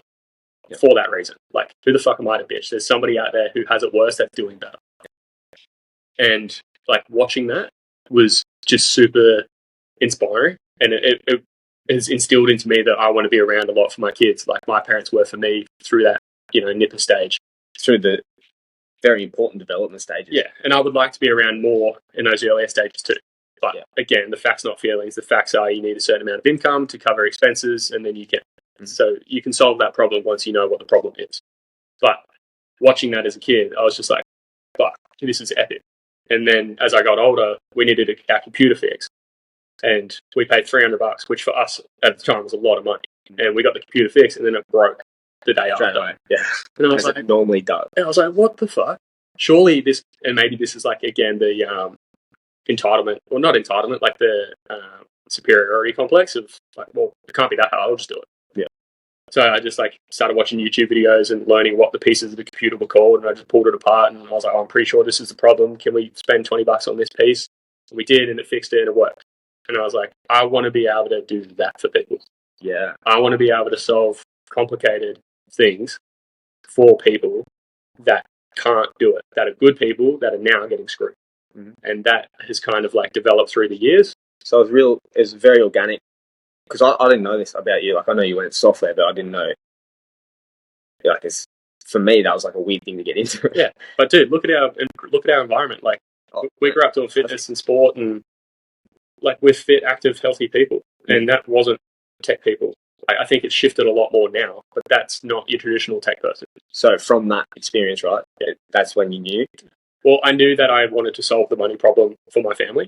Mm-hmm. And I knew that there was a lot of money in technology. I didn't know what technology was at the time. Mm-hmm. I just knew that the technology, because this is like when we're growing up, you don't really know what's going on, but like through the 2000 booms and the internet taking off, like, I wasn't fully aware of the opportunity, but I just knew that there was money in tech. Mm-hmm. And I just knew that from my experiences growing up, if I wanted something and I was willing to pay the price, I would get it. Yep. So I wasn't sure what the opportunity would be, but I knew at the time that it would work. I just have to put the reps in. Yep. So that like pretty organically went into uni, and this is again like the benefit of just saying doing what you say you're going to do and giving it your best go. So when I went to uni, because I wanted to be there, like, I learned shit at school. I didn't learn anything. Yeah. I was exhausted from training all the time. I'd fall asleep in most of the classes. And I didn't know this till later in life, but all of my teachers growing up would tell my mum, like, you got to get him tested for ADHD. Like, he can't concentrate. He never pays attention. He's not learning anything. We ask him questions. Like, we ask him to read something. He can't read it out of the class. Like, just, really? Yeah, just the most embarrassing shit. At the time, it was embarrassing. And my mum just goes, no, yeah, I'm not getting. And I didn't know this till later. And then she told me. I am so grateful that she didn't, mainly because of the labeling that it would have done. So if somebody came to me, because I was battling at the time of like, fuck, I can't learn, like, what's going on? And my mum was like, it's your responsibility to figure it out. Yeah. Do you think it's just because you weren't interested? A huge part of it, yes. A huge part of it, I think a lot of young boys especially are just super active people, super active kids. And if you sit them in a class and you don't let them move and you're like, we're learning this thing and it's not very engaging, I just don't think you can expect kids to be interested in something you're trying to teach if you're not making it interesting. And that's the difference in having a good teacher. Yep. They, whether you're aware of it or not, have enthusiasm about the subject, and it kind of convinces you to be interested as well. Yep. And I think that comes organically when you actually like what you're doing. Mm-hmm. But the cool thing was mum being like, no, you're not getting tested. And then through high school, everything, just like, I got, passes like B's, C's, just got through. Mm. But having her just go, you're not getting labelled, like, it's your responsibility to work it out. Like, this is the objective. Like, what do you need for me to help make this work? Yep. And like, we'd have to do home research, like extra work at home and stuff to keep up. But I really didn't learn much from school. I just kind of learned that there's a system. And this was the best thing in hindsight, is I learned that there was a system and we were playing a game. And the game is you get a report card and you can reverse engineer the outcome. This is what an A standard is. If I can convince you as the teacher that I've done these things that it says to get an A, then I deserve an A. Yeah. And I would have that conversation with the teachers. So I didn't work that out until like grade 11, grade 12. And then I had a really good English teacher at the time that actually took an extra step and tried to make it interesting for me. Mm-hmm. And that's when I started going, oh, I get it. I get the power of words. I can start to actually formulate sentences and get my point across a lot clearer, much more concise. And then when I went into uni, it was like that, but on steroids, because it was my choice. And I was learning something that I chose to learn, and I realized that it was a game that I was playing. So the game is, you've got subjects and you've got criteria. So a high distinction, you need to get these things. And even if you're doing subjects you don't want to do, it's a part of the game. Yeah. Yeah. You can play the game. Yeah, it really, if you look at it in the correct way, it really, the education system is just teaching you how to self-educate. How to conform. Yeah. Yeah, to an extent. Like, I hate the education system. I'm not into it at all. Like, because of being off work for a bit, like, I'm working back now, but because I hurt myself, right? I was like, okay, I've got to do something. And I started enrolled in a TAFE course straight away. I was like, yeah, I'll do this and I'll get down the path and doing something. I was going down the financial route because it's something I want to get better at. But I learned all the shit I wanted to learn by myself before I even started the course. Yeah. And I started the course and I hated it. Yeah. Like the way they were just displaying the course and the way they're going about it, and it's online course. And I was just, I can't fucking do this. They're trying to get me to learn too quick, like for my stupid brain to handle, you know. So, I'm going to pause you on that because I don't believe that's the case. I think a lot of people don't have the courage to speak up and say, I don't understand. And I've done that for the last 10 years. Every time that there was something complicated, I'd just be like, what do you mean by that? Yeah. I also found out I wasn't that interested in the shit that was spitting at me. And I was like, okay, well, if I'm not interested in what I'm interested in, and I can learn that by myself. Yeah. And that's kind of why I started doing this, because this has forced me to self-educate to the max. Like, love that. I'm always like, holy shit, I'm going to have to put myself out on a public platform. I don't want to sound like a dickhead. Yeah. You know what I mean? So now I'm learning more than I've ever learned, because I'm consciously trying to go find information to learn, and that I can learn it in a way that I can explain it, because that's how you truly know something. That's I couldn't agree more. And that comes down to intentional learning and the psychology behind learning. Like if you're trying to tell me what a spanner is, I don't care and I have no reason to care. And if you're like, let's pull apart this car and there's a bolt and you need to get the bolt off, now you're willing to learn about the spanner because you need to use it. Yeah, it has a purpose. Mm-hmm. And I think that's a very good way, and a difference with good teachers is they explain where you're going, and then they teach you the tools that you need to get there. Yeah. And I think that's evident and very true with software development, especially because it's like learning another language. Like once you understand the principles and the concepts, the different software languages follow the same principles. They're just different words for different things, but it's still the same core subject. Yep. So that was interesting and useful as well, because once you understand how to solve a problem and do so in a way that is effective, you can learn the tools that you need based off that time. And technology grows so quickly. At uni, they're teaching us something that's not even used anymore. Yeah. It's just something that they're familiar with, that's in their systems, that is convenient for them to teach. It's going to get you the grade that you need to get in order to get a job outside of it. But that was university for me, man. To be completely honest, I don't really believe in that whole university system. And I don't think, as somebody who is employing people, I don't look for degrees. Yeah. It's what's your competency? What's your experience in the thing? Mm-hmm. And I think that if you look heaps far back, there was a whole marketing campaign rolled out about trades, and trades are dumb, and you got to go to uni to get a degree, to get smart, to get a job. And my old man fell hook, line, and sinker for that. And you can hear it. It's evident in his self-talk. And when he's talking, he's like, oh, I'm just an idiot. I'm an idiot tradie. And he's doing the most fucking complicated shit ever. He's building a millimeter perfect kitchen, exactly what the client wants, goes above and beyond, does all the tiling, splashback, runs all the plumbing and electrical, and the subcontractors come in and fit it off. Yep. It's do you have any idea what the fuck you've just done? Yeah. And then I'm showing him the pool that we built at home. We built that doing decking for fucking 6-8 months. And it's the most incredible outdoor area. And he's just yeah, it's nice. Yeah. It's next. Yeah. It's dude, look at what you've done. Yeah. But it's come from that self-talk of through his period growing up, trades was just what dumb kids do. Mm. And it's just sad seeing that mentality, because I think a lot of trades people don't actually understand how valuable and switched on they are. Yeah. It's fucking complicated what you do. Mm. And I think from my experience working in both, I'd say they're much happier people generally. Yeah. When they're working together, there's a camaraderie, you're doing physical work. Yeah. So you see something finished and you're like, we did that. You drive past it every now and then, you're like, nice. Yeah. I love what I do, but I don't love the sitting down aspect. It's not good for my hips. It's not good for my body. Yeah. That's why I'm so active, is to try to stay ahead of that. Yeah. And I don't stand up best. No, I'm working on it. But I got this wicked chair.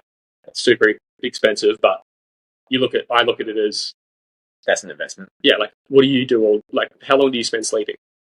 Ideally 9 hours a day, average? Me? I've got a kid now, honestly. Yeah, true. So I try to get between 7 and 9 hours ideally. Yeah. So I'm going to invest in an expensive bed, because I spend a lot of time there. Yeah. For me, I spend on average probably 10 hours a day in the chair working. Mm. So it's more time than the bed. So why would I not have the best chair that's the best for my posture, that's going to allow me to continue for the longest period of time? Yeah, of course, makes perfect sense. Yeah. So outside of uni, mm-hmm. How long did it take you to get from graduating uni to starting your own business? Well, out of uni, because I like to play the game, I got HDs in pretty much everything I did, and that led me to get an internship installing phone software through the uni. And then The uni employee. The uni subcontracted me as a student to do like rolling out the new phone systems. Yep. So I did that, and again did a really good job because that was just ingrained into me. And then that actually got me an internship at the uni. So the university had never done an internship program for tech students at that time, but they wanted to make something happen for me, and I think there was 2 other people at the time. They're like, these kids have a great work ethic, like we want to try to give them something. So they created like an internship program, and they would have us sat in the library and we would deal with all the staff and students that had technical problems. So it was like trial by fire. Like, you don't know what they're going to say. They just come in, you're like, this doesn't work. And you had like a very specific set rules of like, you can't touch personal computers, you can't do anything with that's not software related. And this was at the point where I started to understand the mechanics behind enterprises, because if you're in a management role and you've got somebody to answer to, what would you tell your interns? Yeah. You'd be like, don't fuck anything up. Yeah. Because of the liability. Yeah. So at that point, I understood that. But I also saw like my family in a lot of these people. Like they literally had nobody else to go to. Like they were coming to the uni tech support because that's all they had.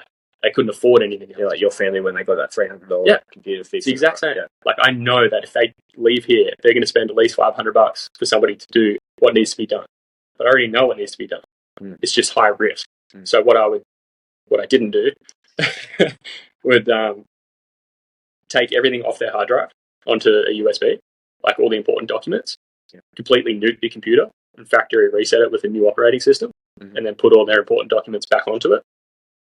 So doing that process, do you reckon the computer ended up being much better? It's like having a brand new computer. Yeah. It's night and day. Like they buy secondhand computers that are just completely caged up and just shit. Like so many spam software applications, fucking viruses, and just terrible. But you can like take the important documents that they actually need for university, and folder filing and having a folder and file structure that's easy to understand is quite complicated for a lot of people. Yeah. So I would explain, like, I take it off, wipe the computer, put a new operating system on, put the folders and files back, and then organize it for them. Go like, this is your semester 1, this is your semester 2, this is your semester 3. When you do your courses, this is how you create a folder, and anything to do with that course, you put in this folder. And what seems simple to a lot of people, that changed the lives of those people at that time. Like, they had nobody explaining that to them. Yeah. They would go into people that are in tech assume it's common sense. It's not. And why should it be? If they're not on a computer every day, why should they know how? And it's not something that you just get taught. No one teaches it. Yeah. So I ended up just doing that for a lot of people with the conditions of like, I haven't done this. And if anything goes wrong, you didn't get this done here. Like, do you understand that? Like, yeah, I got nowhere else to go. Sweet. So it becomes like a moral thing of like, if I get fired for that, I'm okay with that. Yeah. You know, like that. You're doing something that you believe is good. Yeah, and I'm happy to have that conversation. Like, you're going to fire me for helping a student that is struggling, that can't show up to class because their computer's too slow to load any software that they need to participate in the class. Yeah, that's what you're going to fire me for. Did you ever have that conversation? No. Okay. Like, it got known that I was helping people because one of the ladies, not to my knowledge, knew the manager in my department and went out of her way, because she was a staff member, went out of her way to say, like, Josh is beyond helpful, like the best that I've ever had, like completely helped me. Just, I feel so organized and set up. And she's like, that's such great news. Thank you so much. Good to know. I'll let him know. And then pulled me aside and was like, you can't fucking, yeah, she was like, I can't remember how she said it. She's like, I know that you didn't do this because you wouldn't do this because we're not allowed to do this. But I just wanted to let you know that this person thinks you're great. And it was like, at that point, I started to understand how enterprises work. It's just like a political game. Yeah. Nobody wants to expose themselves, understandably, in those positions because it's just a risk thing. Yeah. But that's the benefit of having your own business, is you can take on that risk and you can have the conversation to make sure that the expectations are aligned. Mm-hmm. Like, this is a high risk thing. I've done it heaps of times. It hasn't failed yet, but there's a potential that your computer won't turn back on. Yeah. Mm-hmm. And your alternative is you go spend $500 at this place, or you buy a new computer. And they're like, I'm happy with that, and you can help. Yeah. So that was a cool experience, and I did that for a couple of years. That led to getting a full-time job at the uni. And as a kid, it was good. It was like $50 an hour straight out of uni. And at that point, I'd kind of like made it of what I thought I wanted. Like I wanted a job in a business where like you show up and you're on a good salary and you dress nice and good job. Yeah, that's what I was told. Get a good job. Yeah. And at that point, I'm like, oh, I've made it. And then a few months in, I just realized like you go above and beyond if you're a passionate employee who actually cares about the business. And a lot of the time, when it goes right, somebody else takes credit for it. And when it goes wrong, it's like, you know you're not allowed to do this. Why did you do this? It's not your job role. And it kind of encourages mediocrity. Like people just do what's specifically asked of them. Yeah. And that's it. Mm. And I just hated that culture. I hated how people talked. It's, oh, it's Monday. Can't wait till Friday. Like I just despise that. Yeah. So I was looking for opportunities, and somebody that I met at the gym reached out and said, I'm starting a software company. Do you want to do it? And I was like, let's go. Yep. Okay, well, that's another good segue to the gym. Did that start during uni? I was training there during... I think it was after uni that I started training there. Emma got me into it. Like when I had that conversation and watched the coach, I was like, I don't know what this is, but I want to look like that. Yeah. Like, that dude. That dude. Yeah, I'm not gay, but that dude is super attractive. Like that was my thought at the time. And I was like, I want to be that for Emma, because for me, it's like I used to have this deep worry of like not being enough and losing people. All I did to address that was like build up the insecurities. It's like you look skinny, get jacked. You think you'd also it's for Emma, but it makes you feel good. Oh yeah, for sure. Yeah, but for me, it was like at the time, I want to be the best version of me, so that I can attract the best partner, so that I can have a family and a happy life.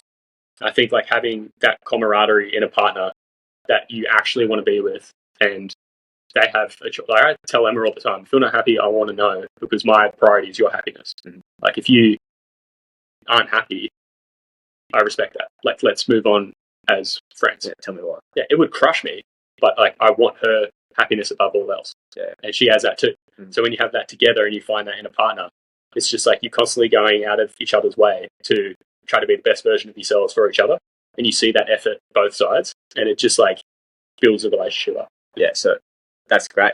Like that's winning. You've won already. Yeah.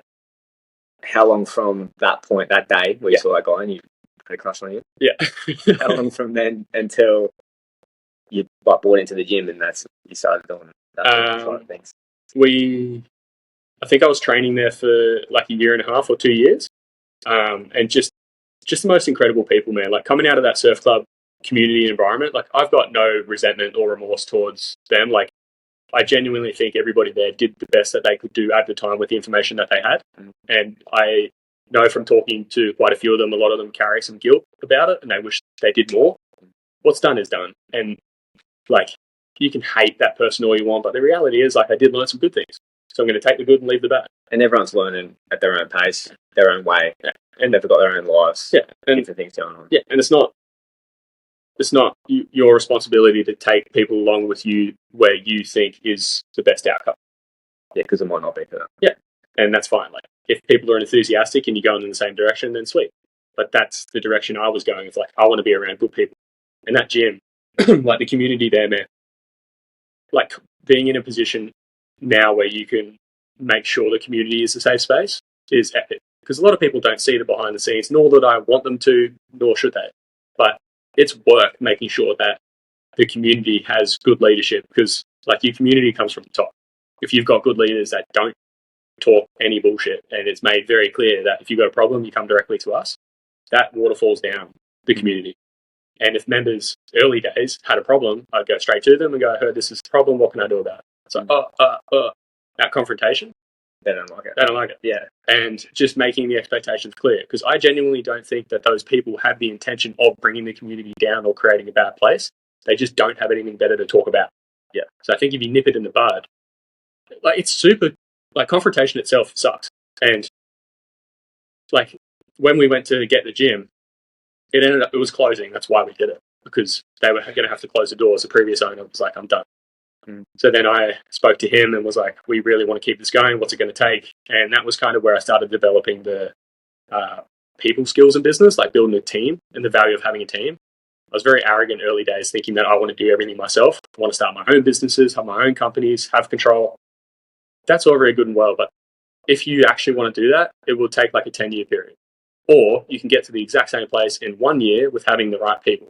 And it's not fun making money alone. It is super fun making money with friends. Yes. So when we bought into the business, I think there was 8 of us at the time. I think there's 6 maybe now. I'd have to check, but I think it's about 6. Yeah. We bought it purely to keep the gym open. Like, we just wanted to keep the community alive because we wanted somewhere to train. Yeah. But that was a great process for me because I actually, the whole should thing, it's like, oh, we should keep it open. And then realizing like, oh, no one's doing anything about it. Yeah. Like, even if I'm young, it doesn't matter. Like, somebody's got to fucking step up. Yep. So I did. And then just organized a bunch of people that I thought were interested. And then a lot of people like to talk the talk. But again, who's going to walk the walk? Once you hit them up, they're like, oh, I don't know. Yeah. So just finding out who those people were was a good process. And then once you have that core group of people, like, I wouldn't change anything. Like, everybody that's involved to date and everybody that's been involved to date has just been awesome, reasonable people. Yeah. Like, they're emotionally regulated. You can have real conversations and everybody's got their own best intention. And there's a lot of times where you want to like blow up but you don't actually mean it. Like, you take 30 seconds and you're like, okay, I understand their frame of mind and why they would think that and why they did that. You can get the outcome that you want most of the time by actually understanding what everybody wants, because a lot of the time, like, it all aligns back to the same thing. If we want a good place to train with a good community, that's it. And it just needs to be that simple. No egos. Everyone just coming up. They just want to be fit and healthy, live a good life. Yeah. Leave the gym feeling better than they did when they arrived. Yeah, and I think being in a place of abundance too, like, we all have our own jobs and we're doing that for the community. Like, none of us have to do it. Yeah, and that changes how you operate a lot because it's not money driven. The gym obviously needs to be profitable because we have to pay coaches, we've got to get equipment, and if we're making money, then we're able to do cooler things for the gym. And that was an interesting shift to watch too, because when a gym becomes profitable, there's almost this expectation of like, well, they're making money. It's like, well, yeah, and they should be, because if they're not, the gym would fail. Yeah, so, then you wouldn't have anywhere to go. Yeah, so do you want to train? Yeah. Because if you do, like, the gym needs to be profitable, because I would love to bring on another coach full-time. Like, our manager and head coach went through a visa process with him and got him set up, and just seeing the difference of having one person that's like really in there and like leading the community and being able to step. It's like a constant people can rely on. Yeah, and being able to like take a step back and just watch him, especially, just own that community aspect. It's been really nice because we can just show up and like be a part of the community, and it's just a really nice feeling. Yeah, so you're essentially just living the life you wanted to live at the gym that you wanted to be part of. Yeah. Because of the stuff that you did. Yeah. And it's a brutal time, man. Like, I'm sugarcoating it, but it fucking sucked. Like, we bought the gym 2 weeks before COVID. Oh, no way. It was fucked. It was really, really hard. Yeah. And I remember sitting there going, like, we're fucked. Like, everything closed, man. Like, people forget, like, everything closed. Yeah. You're a service-based business. Yeah, you're fucked. You're fucked. You have to pay rent. Yeah. And eventually there was government grants that helped. Yeah. But it's still like a long time. Yeah, and it's like helping. But in hindsight, it's the best thing that ever happened, because we're like, all right, well, we sat down and I was like, what do we want to do? And we were dead set considering closing. And we're like, all right, well, we'll get through it. So then again, like, somebody has to take initiative. So I organised with the head coach at the time to do video recording briefs. So we'd have bodyweight workouts every day. And me and him would go into the gym and record, because we were allowed to, because we were the owners in the space. And we would record the videos, and like, he would talk through the movements and I'd do demonstrations, and then we'd have that online community side. So people still had a community that they could hold on to. Because through that period, it was brutal. Like, you had no one to talk through. Depression and suicide went through the roof. Like, we had members in tears, like, I need this in my life. Without this, like, I'm fucked. Yeah. So being able to create that online community and have people that they could engage and leave comments and like, and everybody's still doing the same workouts together, still feels like you're a team. Yeah. That's still a part of it. Yeah, but again, somebody has to do it. So I think, like, that was my biggest learning early days, is like, everybody's got ideas, but the people who will win and succeed are the people that do. Yeah. And you can tell a lot. Like if you haven't seen someone in a couple of months and you talk to them again, what have they done? And that was a nice process because we built the gym up and we learned a lot of what actually works and doesn't work. And there's a lot of fluff and people like you should. But when you're in that stage and you've got like minimal resources and you got a problem to solve, we were on top of everything, man. Like as soon as you could train outside the gym in the outdoor space, like we were doing it. Yeah. As soon as you could open a gym for certain time periods, we were doing it. Yeah. Like we were fucking ahead of everybody. And for that, at that time, you had to be if you were going to remain a business. Yeah, and sink or swim. Like when we started, we had 23 members, 24 members. When you bought it? Yeah. Like 2 weeks before COVID? Yeah. Like that. And then how many did you lose through COVID? Man, that's the thing about having a community. Like they were awesome. If they were in a financial position to support us, they did. Yes. Which was nice. And we didn't lose many. It was enough to like keep moving. But like it was amazing watching that growth because you have such a small gym and such a small community. And then you learn to implement a few strategies that actually work. And you watch it grow over a long period of time. And people just look at the gym and they're like, oh, it's killing it. Like, it must be nice. And you're like, oh, that was a 2-year period where they're like, that's everything in life, mate. Yeah. Everyone looks at anyone doing anything that's successful in that and they just think, oh, nice. Yeah, and I by no means did that myself. Like, that's the point of having business partners. Like, you're arrogant to think that you can do it alone. Yeah. Could you? Probably. But it would take everything. And that was what we were talking about before. It's the cost and the price that you're willing to pay. Yeah. Like being able to lean on each other's strengths and know that they've got they've got your back and you've got theirs. You can just get on with it. And like how quickly a business can grow is exponential because you've got the right people involved. And if I don't show up for whatever reason, there's still other owners in there that are making sure the vibe's good and making sure everybody feels welcome. And you take these key things that work across the board in any gym or service, even in business in general. Like, I owe a lot to Natan, who was our first main coach. He's a weapon, and he is very particular and anal with coaching. He's got like an on and off mentality. Like he's either fucking all happy days and plays and cracking jokes, or he's like completely dialed in. Yeah, and coaching. And watching that coaching side, I just learned so much. Like I've never done a level 1 course for CrossFit, but I've just watched all the coaches that we have and spent a lot of time during COVID with him and just saw how he operated. And there's just certain things and principles that he carries that are responsible for the success of the gym.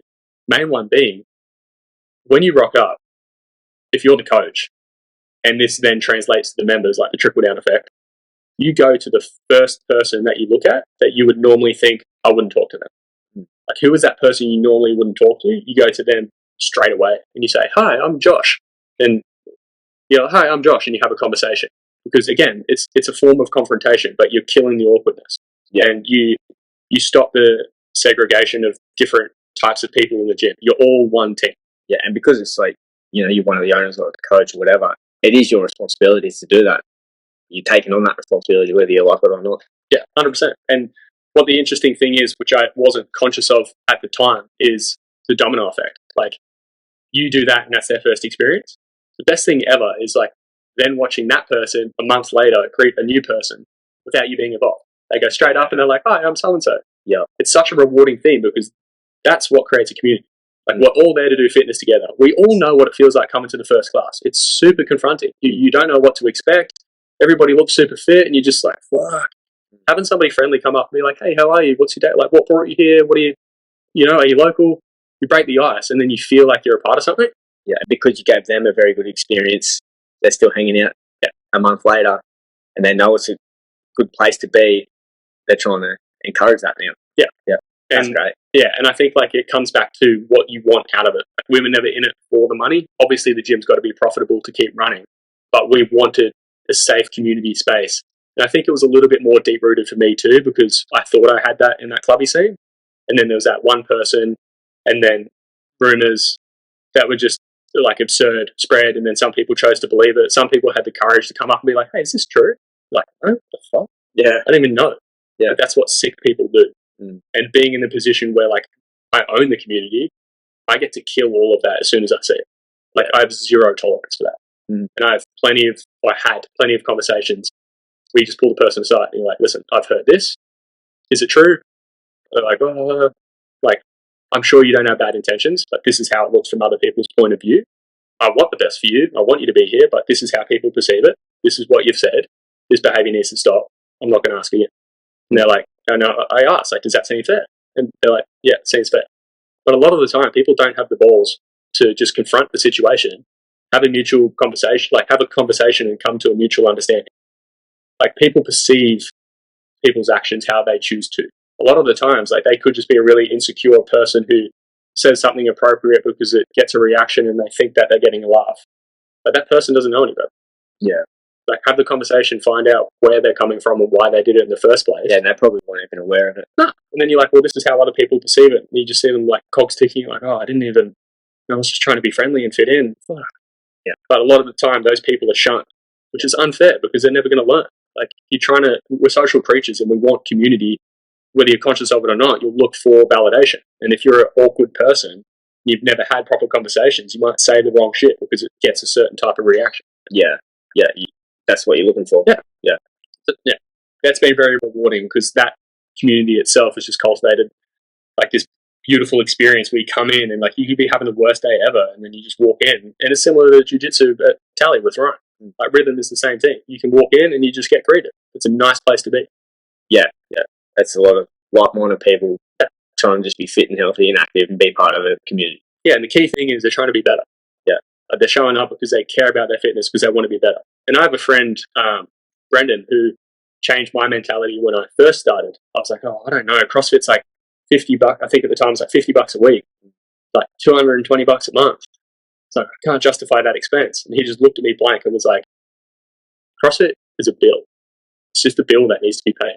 Yeah. It's essential to be happy, to live a functional life. Like, it's just a bill. Yeah. I don't even think about it. Just to have longevity, to have a community, good mental health. Yeah. But it doesn't matter what, like, name the thing. It's like you need to be around a community of good people. Yeah. Well, you don't need to, but I think it's beneficial to be around a community of good people that are constantly trying to do better each day. And I think for me, that CrossFit space is the pinnacle of that. Like, you're taught how to move safely. No one in the gym's allowed to move weight until they can move perfectly. That's the rule. Because otherwise you get injured. Great rule. Yeah. So, like, watching people like learn, and you watch egos too. Like, you have some jack dudes come in, they try to do a snatch, and they don't have the mobility. They're trying to go heavy, and the coaches just go straight up and they're like, show me 3 perfect reps at 40 kilos. And if you do that, then you can increase the weight. And they can't. So then they talk about why, and they work on the technique. And if you have an ego and you're not willing to be a beginner, you just organically won't fit in and you'll leave. Yeah. That's okay. Like, go do you. Yeah. But you need to understand that as like one of the leaders of the community. You need to be like, okay, well, if they don't mesh, it's nothing personal. Yeah. They'll just probably... It's just their path. Like, it's the path they're on. And I learned that early days too. You're not going to please everybody, nor should you. Like, you have different belief systems based off your experience that you've been through. Like, do what's right for you. What's right for me and what's right for the gym is, like, you move safely. And once you do, you add weight, which strengthens your muscles through range of motion. If you don't have full range in a squat, don't go heavy because you're just going to get injured. Like, get the range first. Once you've got the range, then build. Man, I'm learning that so much this year doing like the knees over toe stuff I've been doing. Like, great program. And that's why I'm very comfortable with the decision I've made to take my time coming back to everything, because I'm like, okay, this is actually helping me more than anything would ever. Like, I'm using it as a good thing. I'm like we've been talking about it, but I can see the change. Like, I'm nearly full squatting with my heels on the ground. Yeah. I've never been like, I can touch the ground now with my full palms. Used to be able to not even touch the ground with my fingers. Yeah. You know what I mean? I think it's becoming a lot more mainstream, but people sleep on that, man. People sleep on how important it is to have full range of body, full range of motion, but actually moving properly. And like we were talking about before, if I do something simple, like, I don't know, pick something off the ground and then you grab it. If you do that 1,000 times, like, you're going to get sore in certain muscles. Yeah, move the way a child moves. Yeah. And just like retraining your body, like the expectation that you could move properly. And this is kind of, I guess it triggers me a little bit, but not really. Pet peeve. Yeah, pet peeve is a better word for it. Like, where do you go to get your teeth checked? Yeah. You go to the dentist. Yeah. Like, you don't assume that you can fix your own teeth. Yeah. So it's like, why would you assume that you can do workouts at home and get fit when you've never moved properly? Yeah. Like, I hear this all the time. Like, I got to get fit and then I'll come into CrossFit. I got to get fit and then I'll go to the gym, or then I'll go to jiu-jitsu. Like, the game of fitness is to keep playing. Like, yes, long term. Yeah. So you're either going to spend 6 months getting fit, but you don't even know where to start. That's the whole point. And that's like why I'd recommend just taking the leap and going to the place, because you're going to learn from professionals who teach it every day how to move properly. And once you know how your body mechanics work and how you move, it's going to save you a shitload of time. Do I think you have to be in a gym forever? Fuck no. No. But I would recommend a solid 6 month stint to understand your body mechanics, learn how to move properly. If you want to go by yourself after that, I can do it. But even as like someone like me, man, I've been fit and healthy, active to a pretty high standard my whole life, especially my adult life. And I didn't even understand how important that shit was until this year, because I was forced to go back to zero. Yeah. And because I've accepted it, and I'm like, okay, I'm going to go back to zero, and I'm going to build up from there. Like, doing it and makes you understand it, and now understanding it, I'm like, oh yeah, if I can actually hang at this for, I'm doing a year, like, pretty hard on the movement mobility side of things, and I'll look to do it long term, obviously, but a year of like solid, that's what I'm focusing on. I'm like 4 months in, and it's crazy. I'm like excited for the year. I'm excited to see where I go, and like, because I've noticed the benefits of when I go back to full training, because I flog my body. Yeah. I'm definitely going to be sore, but I'm going to be able to not get injured as much, or like, my back. Everyone's back in jiu-jitsu goes a bit every now and then, but if I can get more mobile, then maybe it'll go less. Yeah, and that's the thing with like muscles going and getting injured. Like, I think we spoke about this earlier. People looking at us and going like, "Oh, you're fit and healthy, good for you. Like, must be nice." I've had so many injuries, probably more than most people will get. But I'd rather have that early days and learn how to do the proper rehab and fix the root cause. Yeah. And this morning was a great example. Yeah, that's perfect. The root cause is what you need to fix. Yeah. And I was doing gym 2 days ago, and I've got like really tight hips from sitting down at my desk all day. Like, I'm aware of that, and I do a lot. And I started like sleeping on the stretching and mobility side. I haven't done a lot of it. Recently? Yeah. And I fucking paid for it. Yeah. So that's exactly how it happens. Yeah. 2 days ago, I went to gym and we were doing some squatting movements. If the workout weight was 70 kilos, I stripped it right back to 40 kilos because something just didn't feel right. And I was like, something's weird. And one of the coaches said that my hips are out of alignment when we were watching from behind. Like, the hip alignment was just out, and I like knew something was up.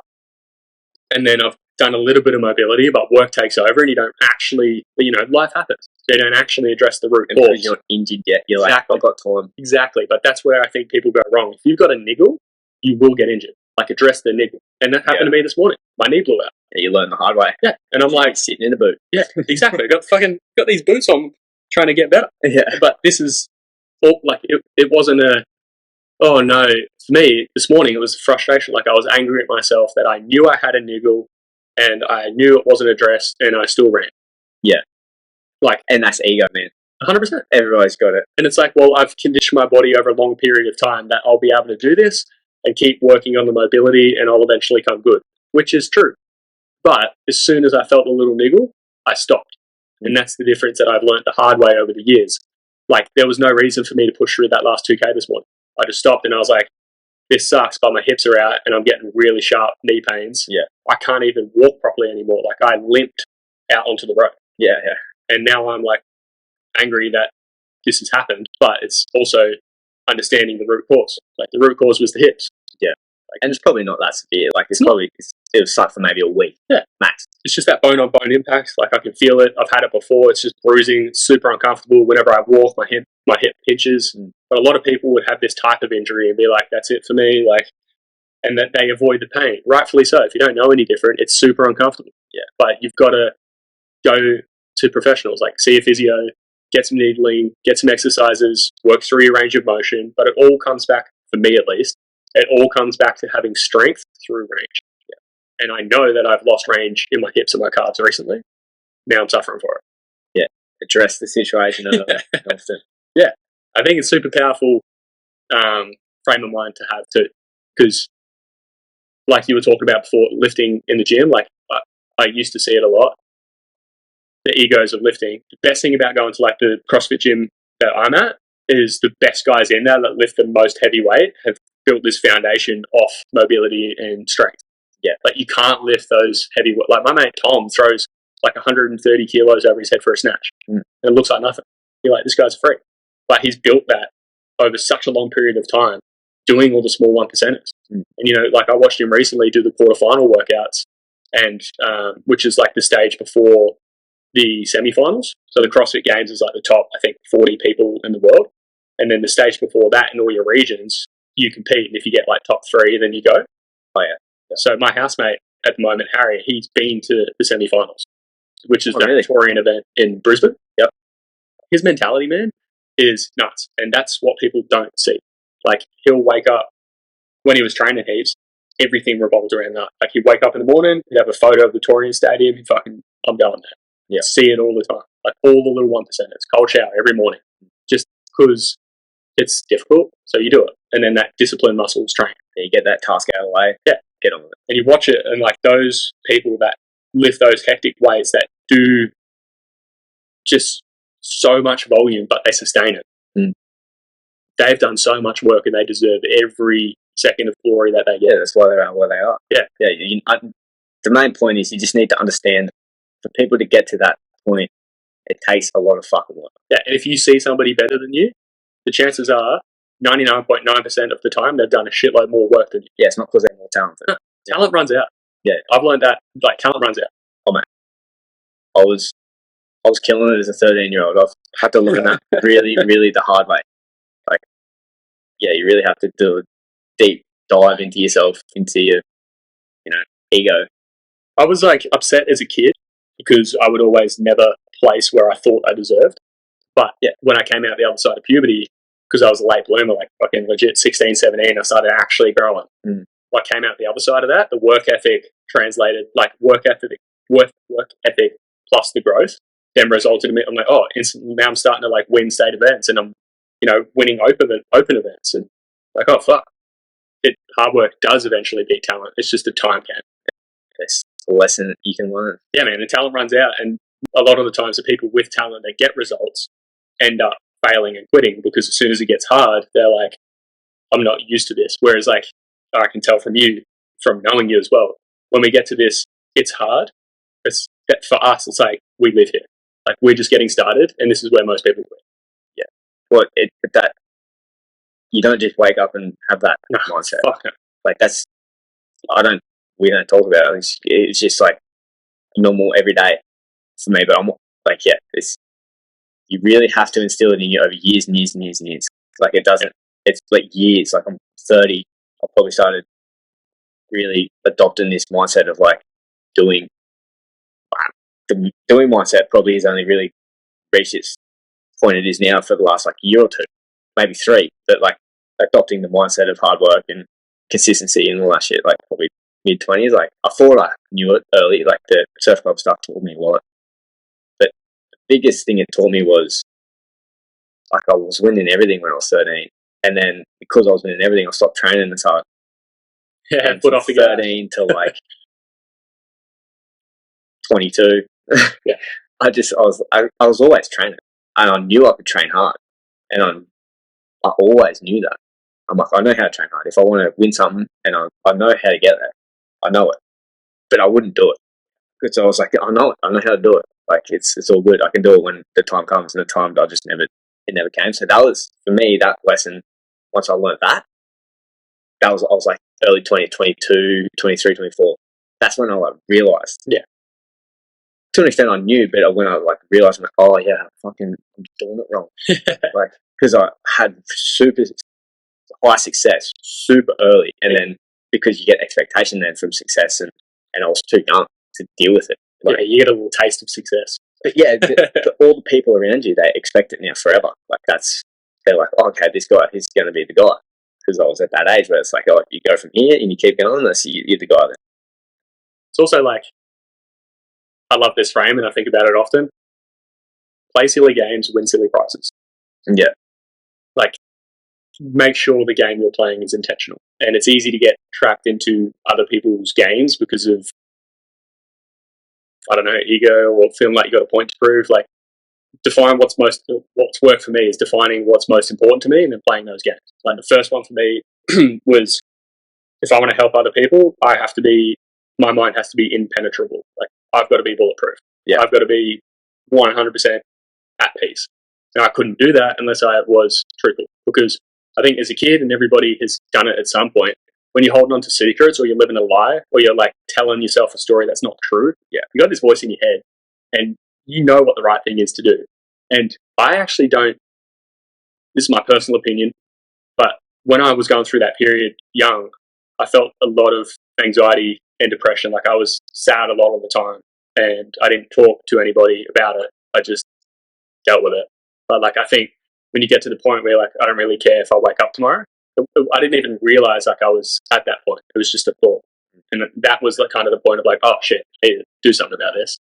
And then the anxiety came from unmade decisions and expectations. I just think if you tell the truth and you live truthfully and you don't have unreasonable expectations and you're willing to do the work, you can outwork your self-doubt and you can attain peace. Like, that's actually worked for me. And I can look you in the eye and say, I wake up every morning like at peace. Like, I know I'm working on difficult things by choice, but me at my core, I'm at peace. And I think once you're at that point, having a partner that's also there, nothing else matters. Literally, like, nothing really matters. I just want to do meaningful shit with cool people. Yeah, man, I'm feeling you.